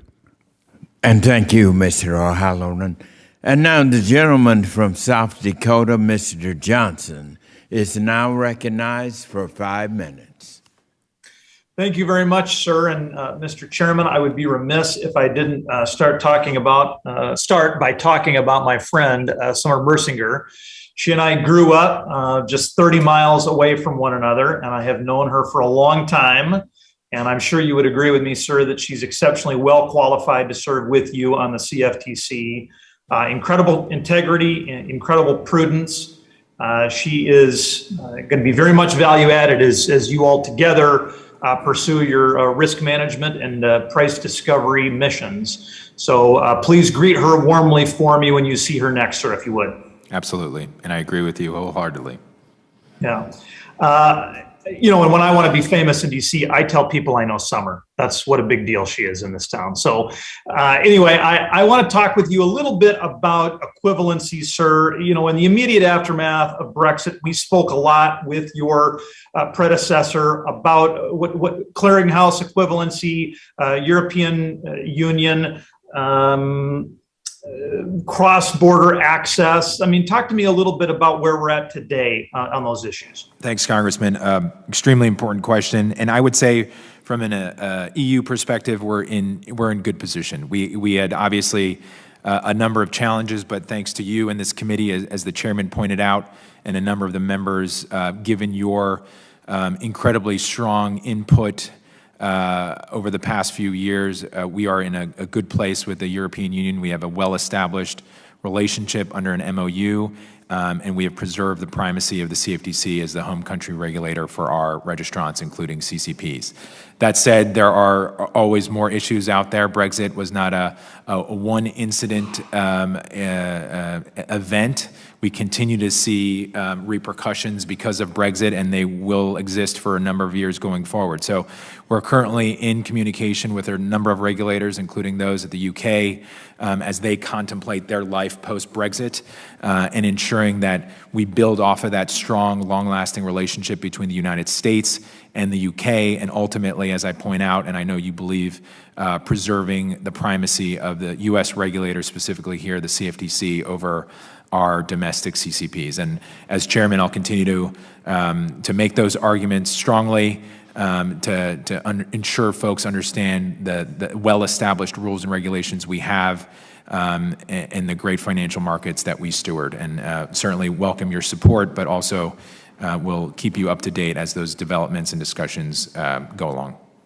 So it sounds to me, Mr. Chairman, that things have gone about as well as they could have, and obviously your team at the CFTC deserves a lot of credit for that. There was tremendous uncertainty a couple of years ago about whether or not we would end up in this spot, and of course you're right, it's an ongoing challenge. There's still work to be done, but we're sitting about as well as could be expected. Is that right? I think that's fair to say, but I would never rest on my laurels, because I do think there are a number of issues out there that I'm trying to catch them early so they don't become an issue, that they don't raise to the level of this committee. And we continue to have staff level conversations. I continue to have conversations with my counterparts over the UK and other jurisdictions to ensure that what happened in the EU a few years ago does not happen again, and that no one gets ideas about what they can or think they should do because of some regulatory shift or some market shift. So we're going to keep sending that message very clearly across the globe, and I'll do my part as best I can, and I'm hopeful that I'll be successful. But if things change, I'll certainly report back to you. So how about from the perspective of the United Kingdom? Of course, that's not your job nor mine, but have they also been able to secure a good landing spot in the wake of Brexit? It's a good question, and you're right, because it wasn't just the EU who suffered or who had an outcome as a result of Brexit. It was the UK, of course, as well. And as the EU was starting to think about what they were going to do from a regulatory perspective, perhaps the UK was just a little bit behind, but we're having those conversations right now. I am confident that we are having conversations that are heading in the right direction. What I mean by that is preserving U.S. primacy, preserving primacy of the CFTC as the home country regulator, leaning on the existing relationship between the CFTC and my counterpart agency, and above all else, using the foundational relationship between the United States of America and the United Kingdom, allowing them to trust us and the regulations we have and the institutions that we have and supervise, as much as we need to trust them and the supervision that they conduct over their institution. So I'm going to lean on those principles and ensure and frankly, we're it's successful. probably more valuable than the question I was asking. And I'm out of time, so if your team can follow up afterwards. I guess I was asking more about whether or not the European Union and their regulatory agreements with the United Kingdom is going to allow United Kingdom the flexibility they need to also maintain how they operate, because I just think there could be a broader impact on global markets if there are disruptions in that relationship. But thank you very much, and sir, I yield back. And Chairman Byron, feel free to respond in writing to Mr. Johnson's question. I apologize, Congressman, for not directly answering the question, but he's one of our very strong, bright members, and you can respond in writing. We want to get to as many members. The gentleman from California, Mr. Garbahal, is now recognized for 5 minutes. Thank you, Mr. Chair. Chairman Benham, thank you for testifying before us today. California knows the effects of climate change well. We consistently experience severe drought and intense wildfires that threaten the future of all crops, not just commodity crops. I think you're right that the CFTC has a role to play in addressing climate change. I applaud you for the creation of the Climate Risk Unit to focus on mitigating climate-related risks. Climate change is not a new and emerging risk. Climate change has been here, but we have been late to act on it. Chairman Benham, can you walk me through what role the CFTC can play in helping foster investments to promote a smooth transition to renewable energy sources? And what are some challenges you see with renewable energies competing against oil and gas futures? Thanks, Congressman. It's extremely important to have risk management markets and price discovery markets, and I think we've seen that. Our markets date back over 150 years and in many respects have been a building block and a foundation for the success of the American economy for decades. And I don't think that's any different now as we think about transition to a net zero economy. So as chairman, and as you pointed out, forming the Climate Risk Unit, my goals are going to be to engage with market participants, with stakeholders, with innovators, so that our markets can continue to serve that purpose, that we can see innovation in a product development space, so that folks, as they're transitioning to renewables or transitioning their companies to a net zero environment, they can lean on our markets to manage the risks that are going to come along that way. Because as you point out, there will be many risks, it will be difficult, but we need to continue to push forward in that transition in an orderly way to ensure resilience against climate change. There are certainly many issues, and we're dealing with them now in terms of the Ukraine crisis, but I do think it's incumbent to be balanced, to be fair, and to move the transition forward, but understanding that transition risk is real, and that we're going to have to, in many respects, think about issues and challenges on a daily basis and understand that we're going to need to lean on fossil fuels for a number of years, hopefully in a downward trajectory, but in order to power America as we transition to renewables, we're going to need to lean on those existing energy sources to get to where we need to get in 2030, 2040, and 2050. So I'm hopeful that our markets will continue to manage and support a transition in an orderly way and allow producers, manufacturers to use our markets to eliminate that price risk and eliminate those externalities which we will all face as we deal with climate change and those risks in the years ahead. Thank you.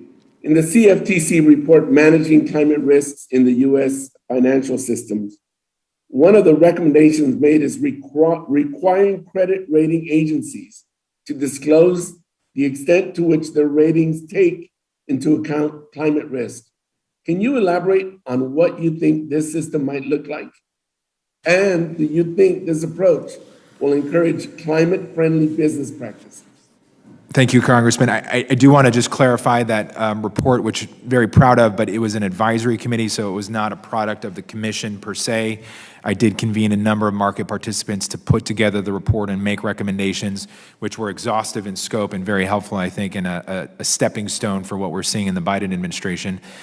With respect to that particular recommendation, You know, when I think about that recommendation, it makes me think about the financial crisis and the important role of credit rating agencies and ensuring that they're transparent, that they're fair, and that they're transmitting information as clearly as possible to end users. And in this case, this is often investors, whether it's local governments, pension funds, or individual investors. So as we start to see the growing risks related to climate change, whether it's flood or fire or any number of other issues, these are going to impact local communities, these are going to impact states and ultimately the United States. And I think as the investing community needs to know, we need to know what these risks are so that we can allocate capital efficiently, appropriately, and as best informed as possible. Thank you. Mr. Chair, I yield back. Now, the gentleman from Ohio, Mr. Balderson, is now recognized for 5 minutes. Thank you, Mr. Chairman. Both chairmen, thank you, Chairman, for testifying today. And you discussed in your testimony the importance of cybersecurity at the CFTC. As I'm sure you know, a 2020 audit by the Office of the Inspector General spelled out recommendations for the CFTC to follow in order to mitigate cybersecurity risk for registrants. What progress have the divisions of market oversight and clearing and risk made on implementing the Inspector General's recommendations? Congressman, thanks for the question. It was a very serious and important recommendation. We obviously take those very seriously across the board, but particularly within the context of cybersecurity, as I pointed out, and you certainly recognize, we are on heightened alert across the board given what we're dealing with the Ukraine crisis, but cybersecurity becomes an even more critical issue to address. So with those recommendations, we are currently in the process of making possible changes so that we can improve our systems, become more resilient across the agency, and ultimately send a message to our constituents and our market participants that we are as fortified as possible in protecting the markets that we are asked to serve and do. All right, thank you. But following up on that, Chairman, what resources did the CFTC require from Congress to fully implement the Inspector General's recommendations and to further alleviate any additional cybersecurity risk? From an authorization standpoint, I don't think we need additional authority. I've said this before, and I'll repeat it, given the risks associated with cybersecurity, given the resource challenges both on the personnel side, on the technology hardware side, and the technology software side, I'm just seeing an increased need for resources to hire the right individuals, retain the right individuals, and further improve our resiliency from a cybersecurity standpoint. We can never keep pace with the private sector. I understand that. We have a duty to be careful with the privilege we have to serve and the resources we get from the American taxpayer. But I do think net we are a value add given the penalties we impose and the protections that we bring to markets, and because of that, I think it's important that we continue to invest in the CFTC, especially on the technology side, so we can build this resilience and not leave American financial markets vulnerable to cyber attacks. All right. Well, thank you. And we'll stick with cybersecurity as we move forward, and I may run out of time, but I will ask this question, and you can report back to our office on this, or your staff can follow up. But as you are aware, when an individual buys a digital asset, the asset is secured by whichever platform they use to make the purchase. This means that different platforms can be more secure than others and could be vulnerable to cyber attacks. Would it be beneficial to create some sort of framework to ensure that digital assets are secure across whichever platform consumers choose to use?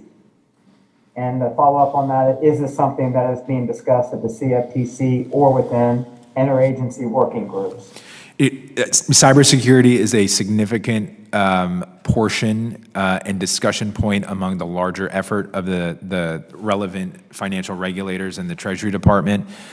We understand, and I understand very clearly, that within the context of digital assets, as we're approaching and understanding and learning about the technology that is the foundation of digital asset ecosystem, that cyber becomes a significant risk. And we're seeing that even, I think, a few days ago, there was another cyber attack which led to about $600 million of stolen digital assets.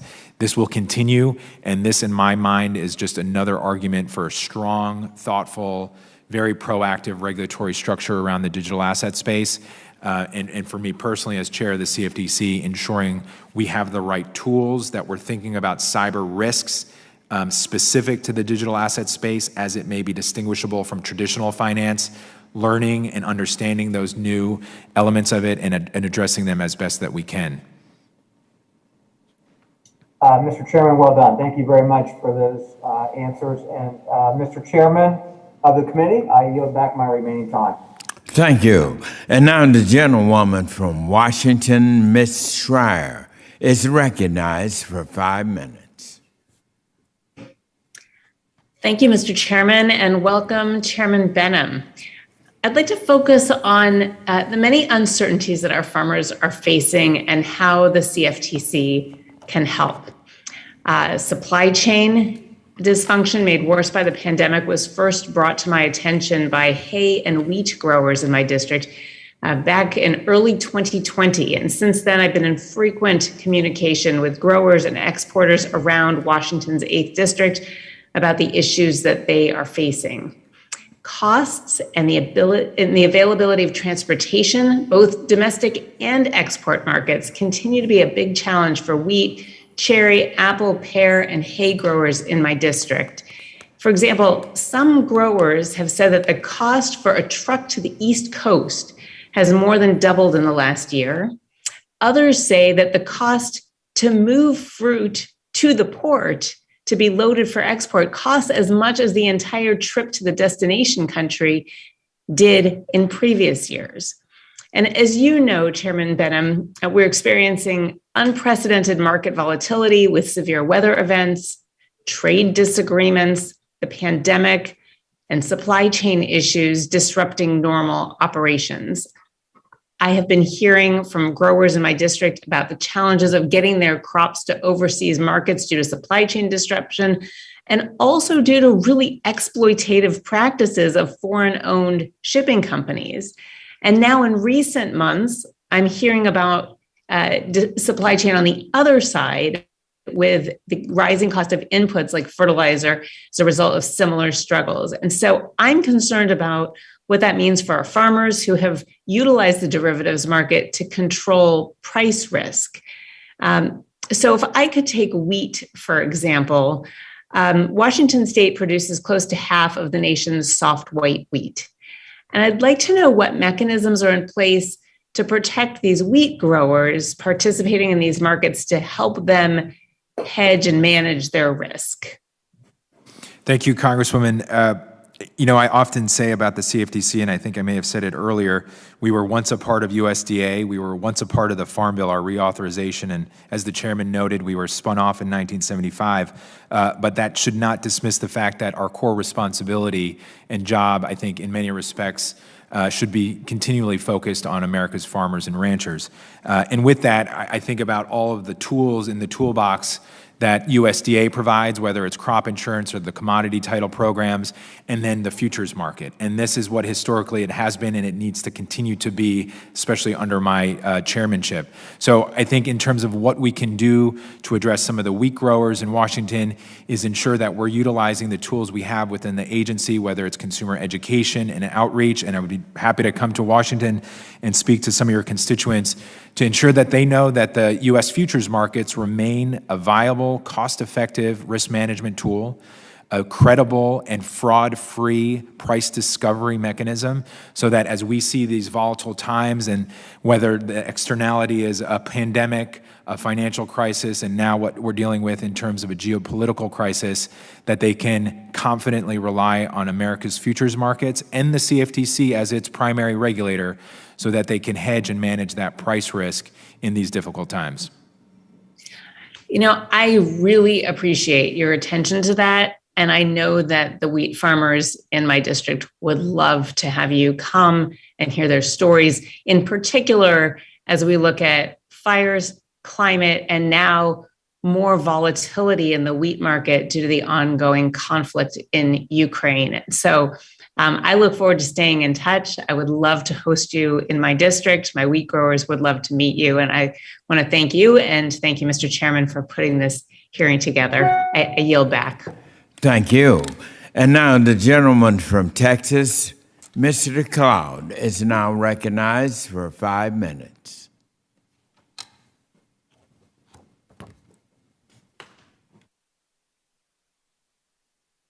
Is Mr. Cloud on? You may need to unmute.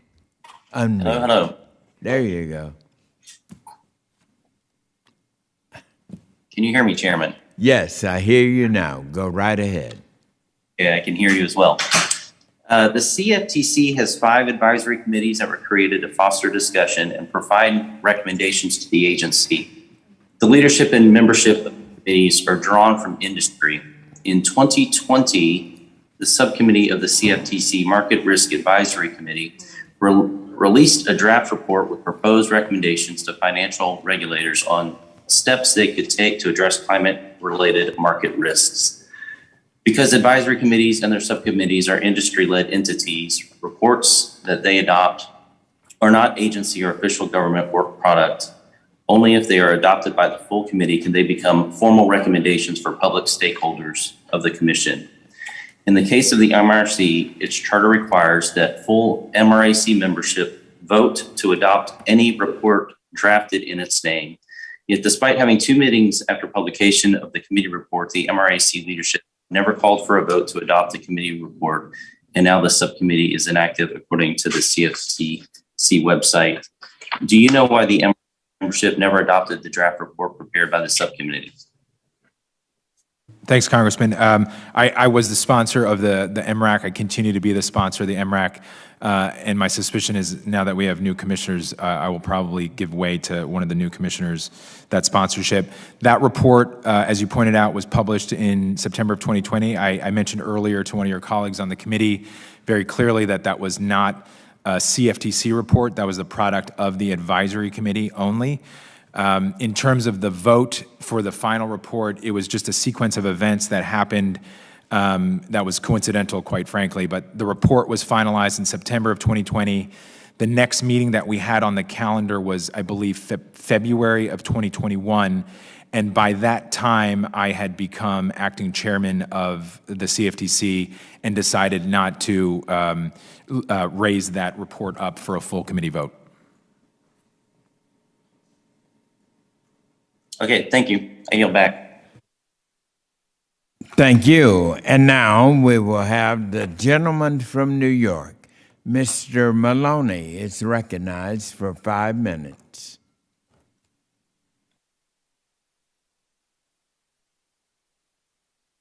Mr. Maloney, you may want to check your mic.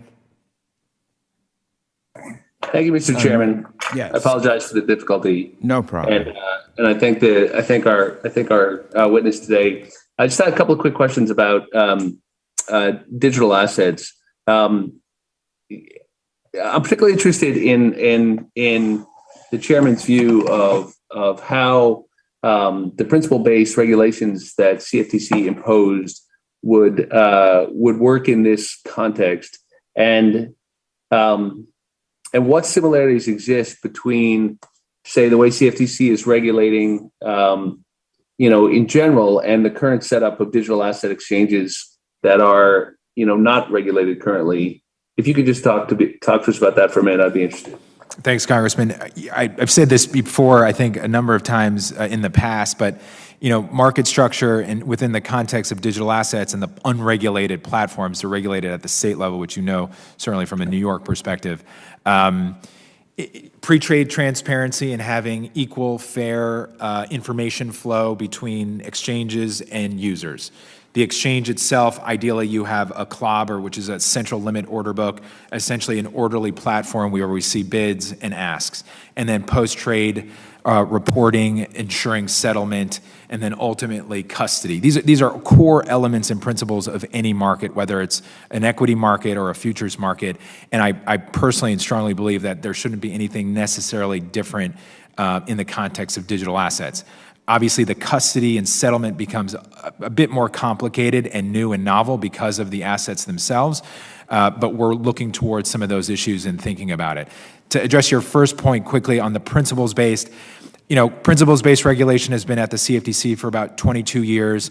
By and large, market participants have been very supportive of it because it allows for innovation and development that's not too restricted by a more check-the-box exercise. I would emphasize to you that it doesn't mean that we don't have areas of more prescriptive rulemaking and prescriptive oversight, whether it's around data or cyber or some core requirements. But there is a nice balance that principles-based regulation allows markets and market participants to be flexible within how they conduct their businesses, knowing that they have to achieve similar outcomes, but also allowing for that flexibility to support innovation, growth, and moving and evolving with markets, as we know, evolve very quickly because of any number of externalities. Yeah, thank you for that. And if you would say a word also about one of the things that I'm interested in is the equitable component in these markets. There's a Harris poll that suggests that that 23% of African American and 17% of Hispanic Americans, compared to only 11% of white Americans, own cryptocurrency. And so as we approach the kind of consumer regulations and protections, how do we balance the concern about those, those protections with, without suffocating, the emerging technologies and the opportunities they provide for communities of color that have in some ways been more, more interested in this market segment than the majority community?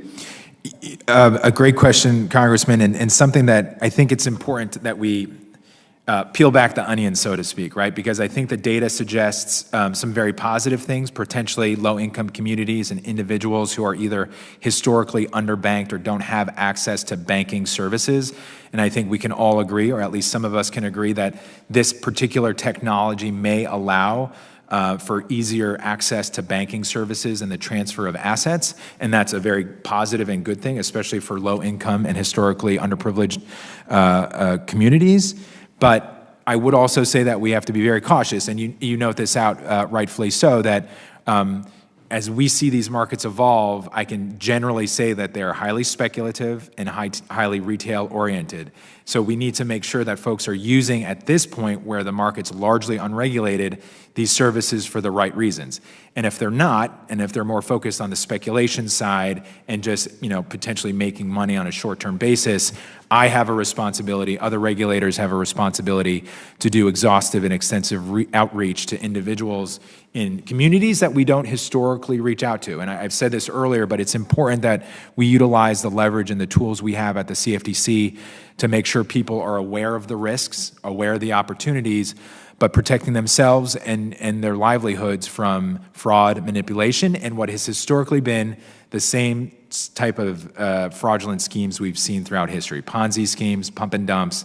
The asset might be different, but the fraud is largely the same, and we need to use that experience and that expertise to make sure we're rooting out those bad actors and protecting these communities.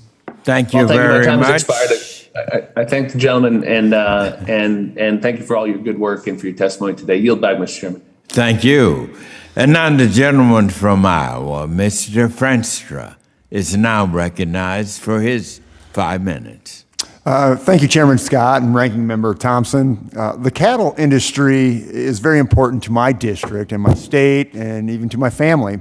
Iowa ranks amongst the highest producers in the cattle in the country, which has given me plenty of opportunity to sit down and talk about the issues that cattle producers feel important.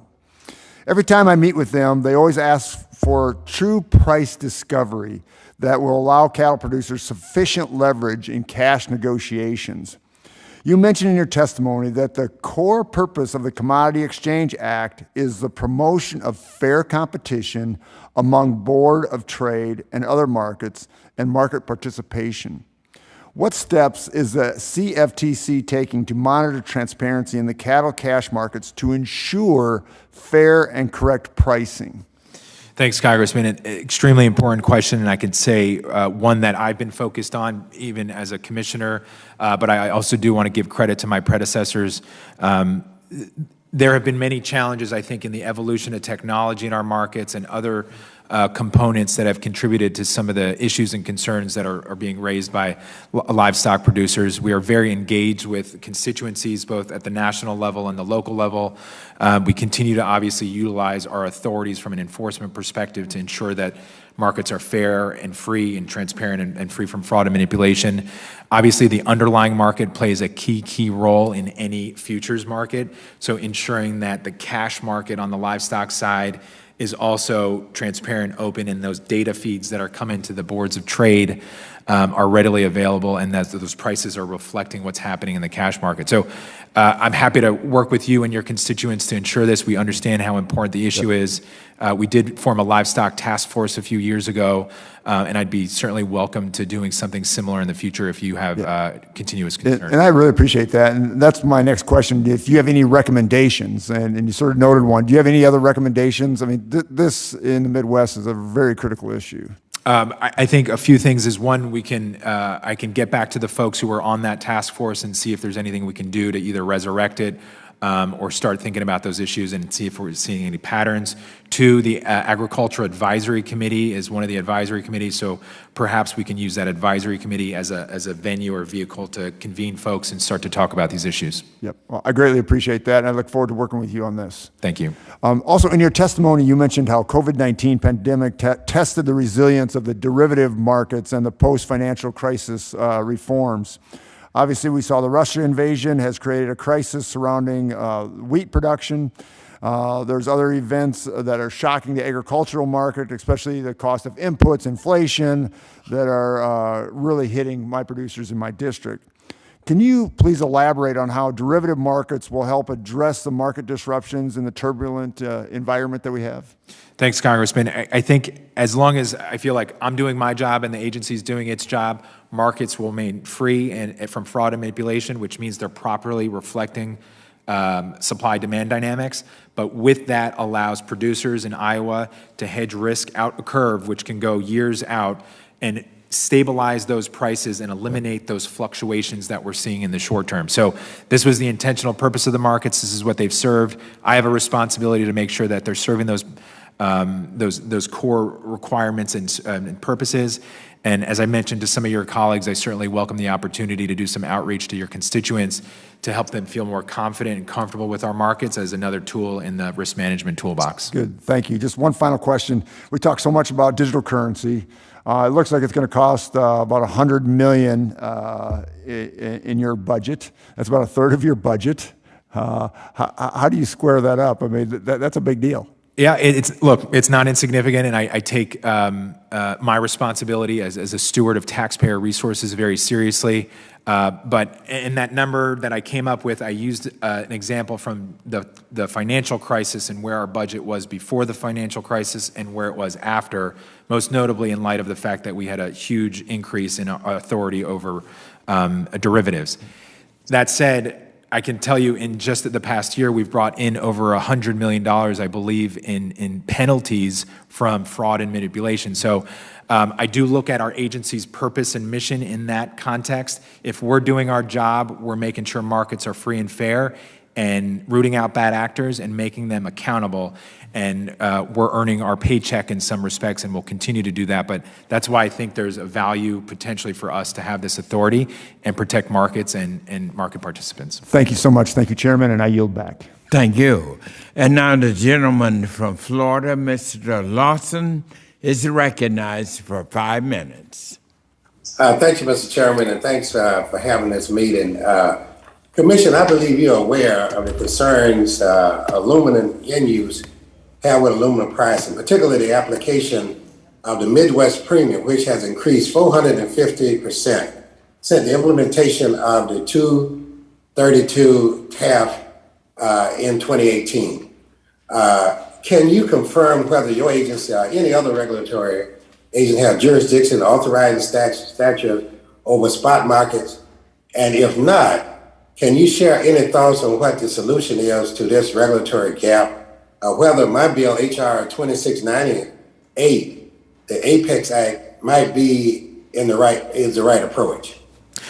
Thanks, Congressman. We have jurisdiction over cash markets across commodities when there is fraud and manipulation involved. That's a statutory authorized authority we have. But outside of fraud and manipulation, we do not have authority to police cash markets. We utilize that authority. We've utilized it in digital assets and other commodities over the years, and you can imagine the relationship between cash and futures and the importance of having cash markets that are free from fraud and manipulation.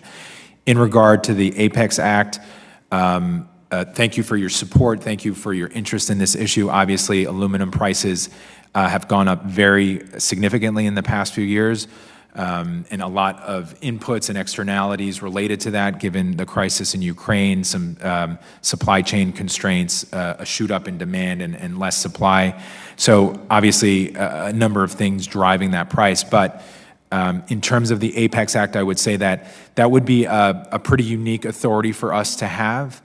We don't traditionally, and the way I view it is potentially register or have oversight over a price setting benchmarking agency or entity.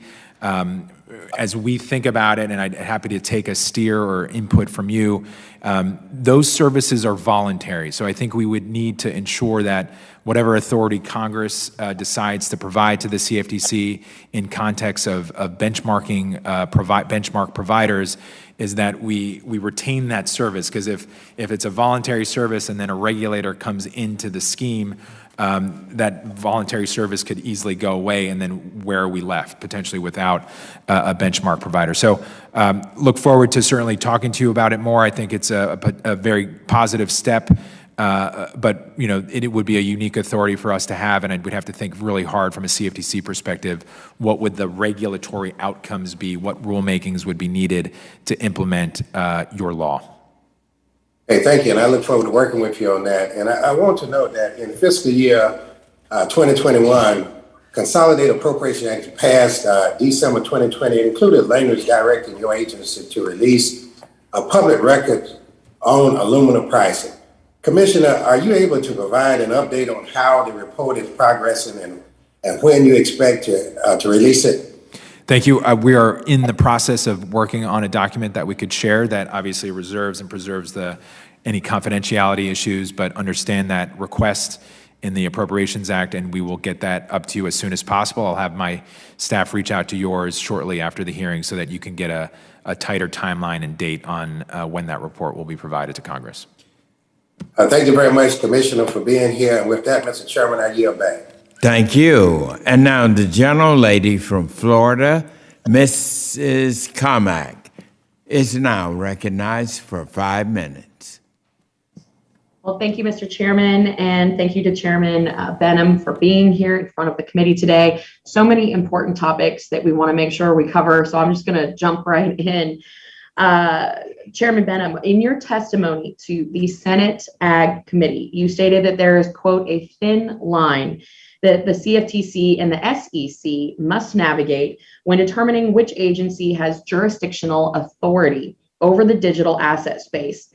Additionally, you clarified that 60% of the digital asset space marketplace falls under the jurisdictional authority of the CFTC, and that the CFTC is prepared to assume the role of the primary regulator for cryptocurrency and blockchain technology. So this is a very important issue to me as the millennial representing in Congress. This is something very important to my peer group and a very complicated issue. I'm curious as to what your thoughts are on Congress doing legislatively to ensure that the CFTC has spot market jurisdiction of the digital asset marketplace and doesn't fall into the purview of an overreaching SEC. Thanks, Congresswoman. You point out all the things that I've said in the past and echo what you said about the importance of a regulatory structure. Right now, there's a lot of uncertainty in the market. From a CFTC perspective, our authority is very limited to police those markets. And as I said earlier, it is limited to fraud and manipulation in the commodity space. And as you point out, I think I mentioned 60%, and that number has stayed relatively the same. I think the market capitalization of digital assets tends to swing day by day, but in terms of the value of two core digital assets, Bitcoin and Ether, that is roughly in the 55 to 60% range of the total digital asset market capitalization. And at least Bitcoin has been determined to be a commodity by a federal court. I think Ether has not, but when you look at the asset itself, it looks like and tends to be more of a commodity than a security. I use that phrase thin line because this is really a balancing act and something that we need, I think, collectively support and guidance from Congress on as to how are we going to regulate the space, how are we going to protect customers, how are we going to ensure market resiliency, how are we going to prevent financial stability risks if the market continues to grow and scale at the clip that it is. But ultimately, and to speak to your support of the technology, whatever outcome may exist in 10 or 20 or 30 years with this technology, I'm a firm believer that American financial markets, both equity markets, security markets, and derivatives markets, are the best, deepest, and strongest in the world because of our regulatory structure, because there are clear rules of the road and bad actors are held accountable. And I think that same logic can be applied to the digital asset space. I can't predict what's going to happen. I think as a regulator, we want to assume it's going to continue to grow, and I have to protect customers and those core items about resiliency and stability.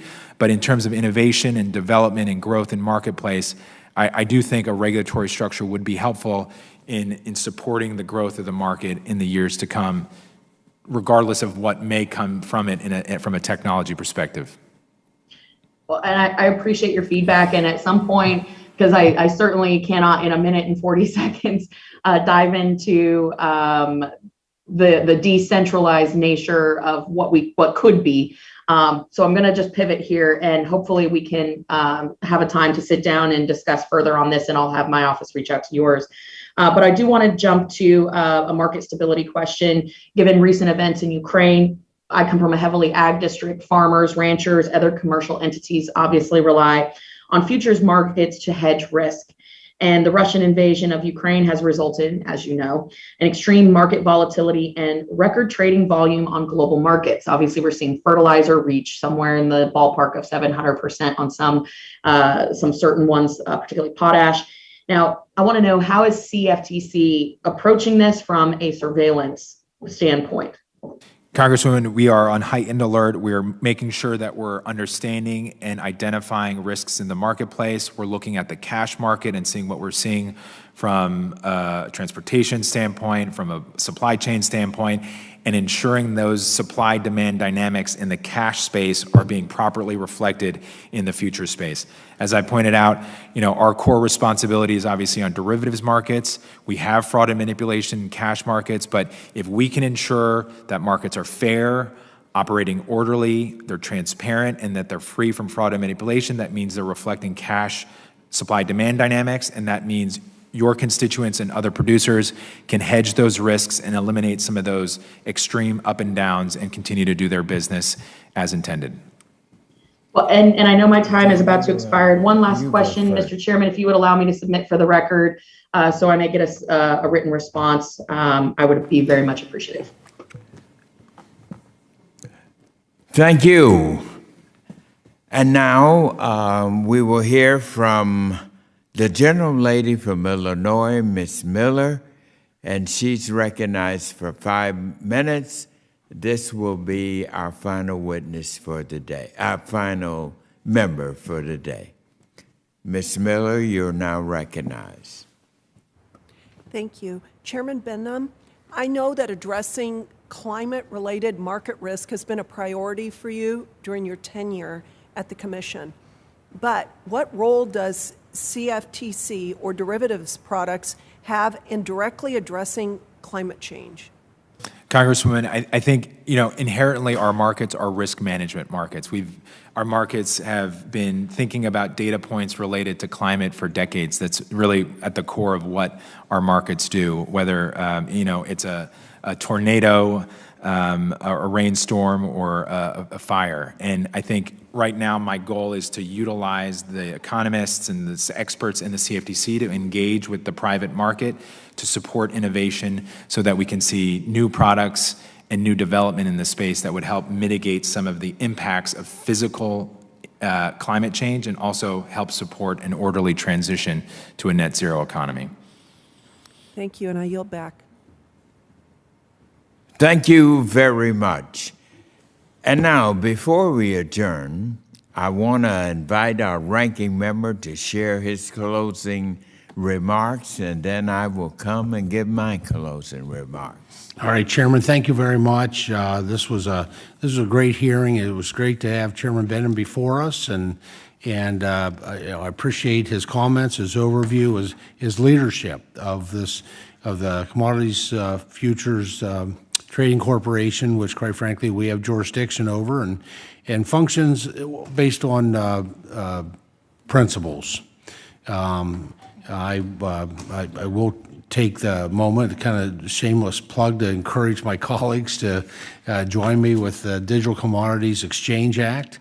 I think as you heard from the exchange today, that proposal, soon to be introduced piece of legislation, really is, I think it provides the tools that CFTC needs, the clarity, the definitions, the principles to be able to deal with this ever-increasing digital commodity market. It is, the United States has always been a leader with the first generation of Internet, which is the Internet of Knowledge, the second generation, which is the Internet of Things that we're kind of living through right now, and quite frankly, the third generation of technology is the Internet of Value, which allows these digital commodities to flourish.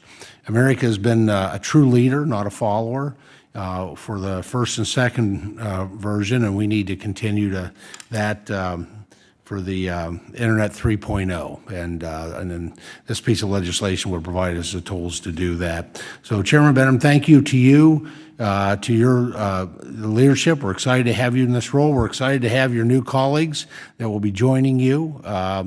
We need to make sure that you have the resources that you need to be able to do the job that you have. And I think that includes, obviously, with this expanding digital commodity market, additional resources for the staff with expertise to make sure that America remains a leader. So thank you, and Mr. Chairman, I yield back. Well, thank you, Ranking Member. And Chairman Benham, all I can say is thank you for your articulate presentation, your knowledgeable presentation. We are very fortunate to have you as our new CFTC chairman.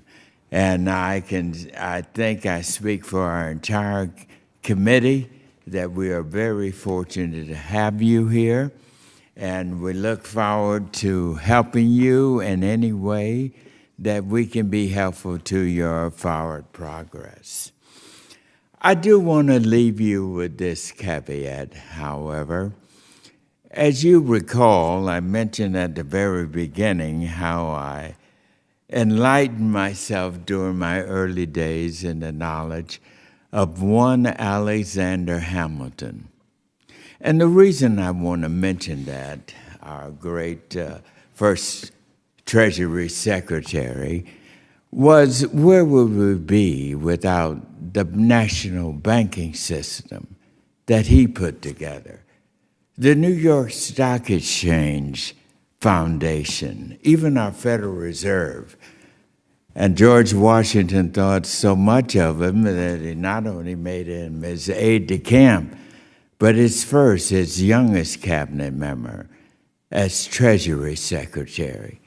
Where would we be if we did not take care and flourish those frameworks of our great financial system in this country? That's why I am registering with you the importance of doing the same care and tenderness that we have given to those other institutions that have helped us through the Revolutionary War. The national banking system did, all the way up through with the New York Stock Exchange, even paying our bills out of the Revolutionary War, the Civil War, the depressions all the way through. So now we're here with this other movement, cryptocurrency. It's new. So were derivatives and swaps.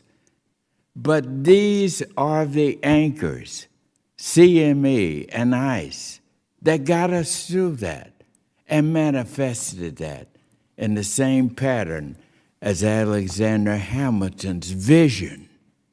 So what I'm saying to you is, and you heard it from both Democrats and Republicans, we want to not risk losing the wealth of contribution and continuation of our great financial system, of the intermediaries in this. We got to keep ICE and CME strong, the way we've kept all of the other institutions historically that have kept our financial system as the greatest in the world. That's all we say.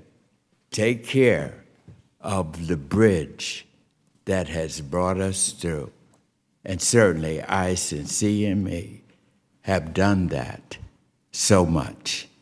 So with that, I am now going to adjourn with these final comments. Under the rules of the committee, the record of today's hearing will remain open for 10 calendar days to receive additional material and supplementary written responses from the witness to any questions by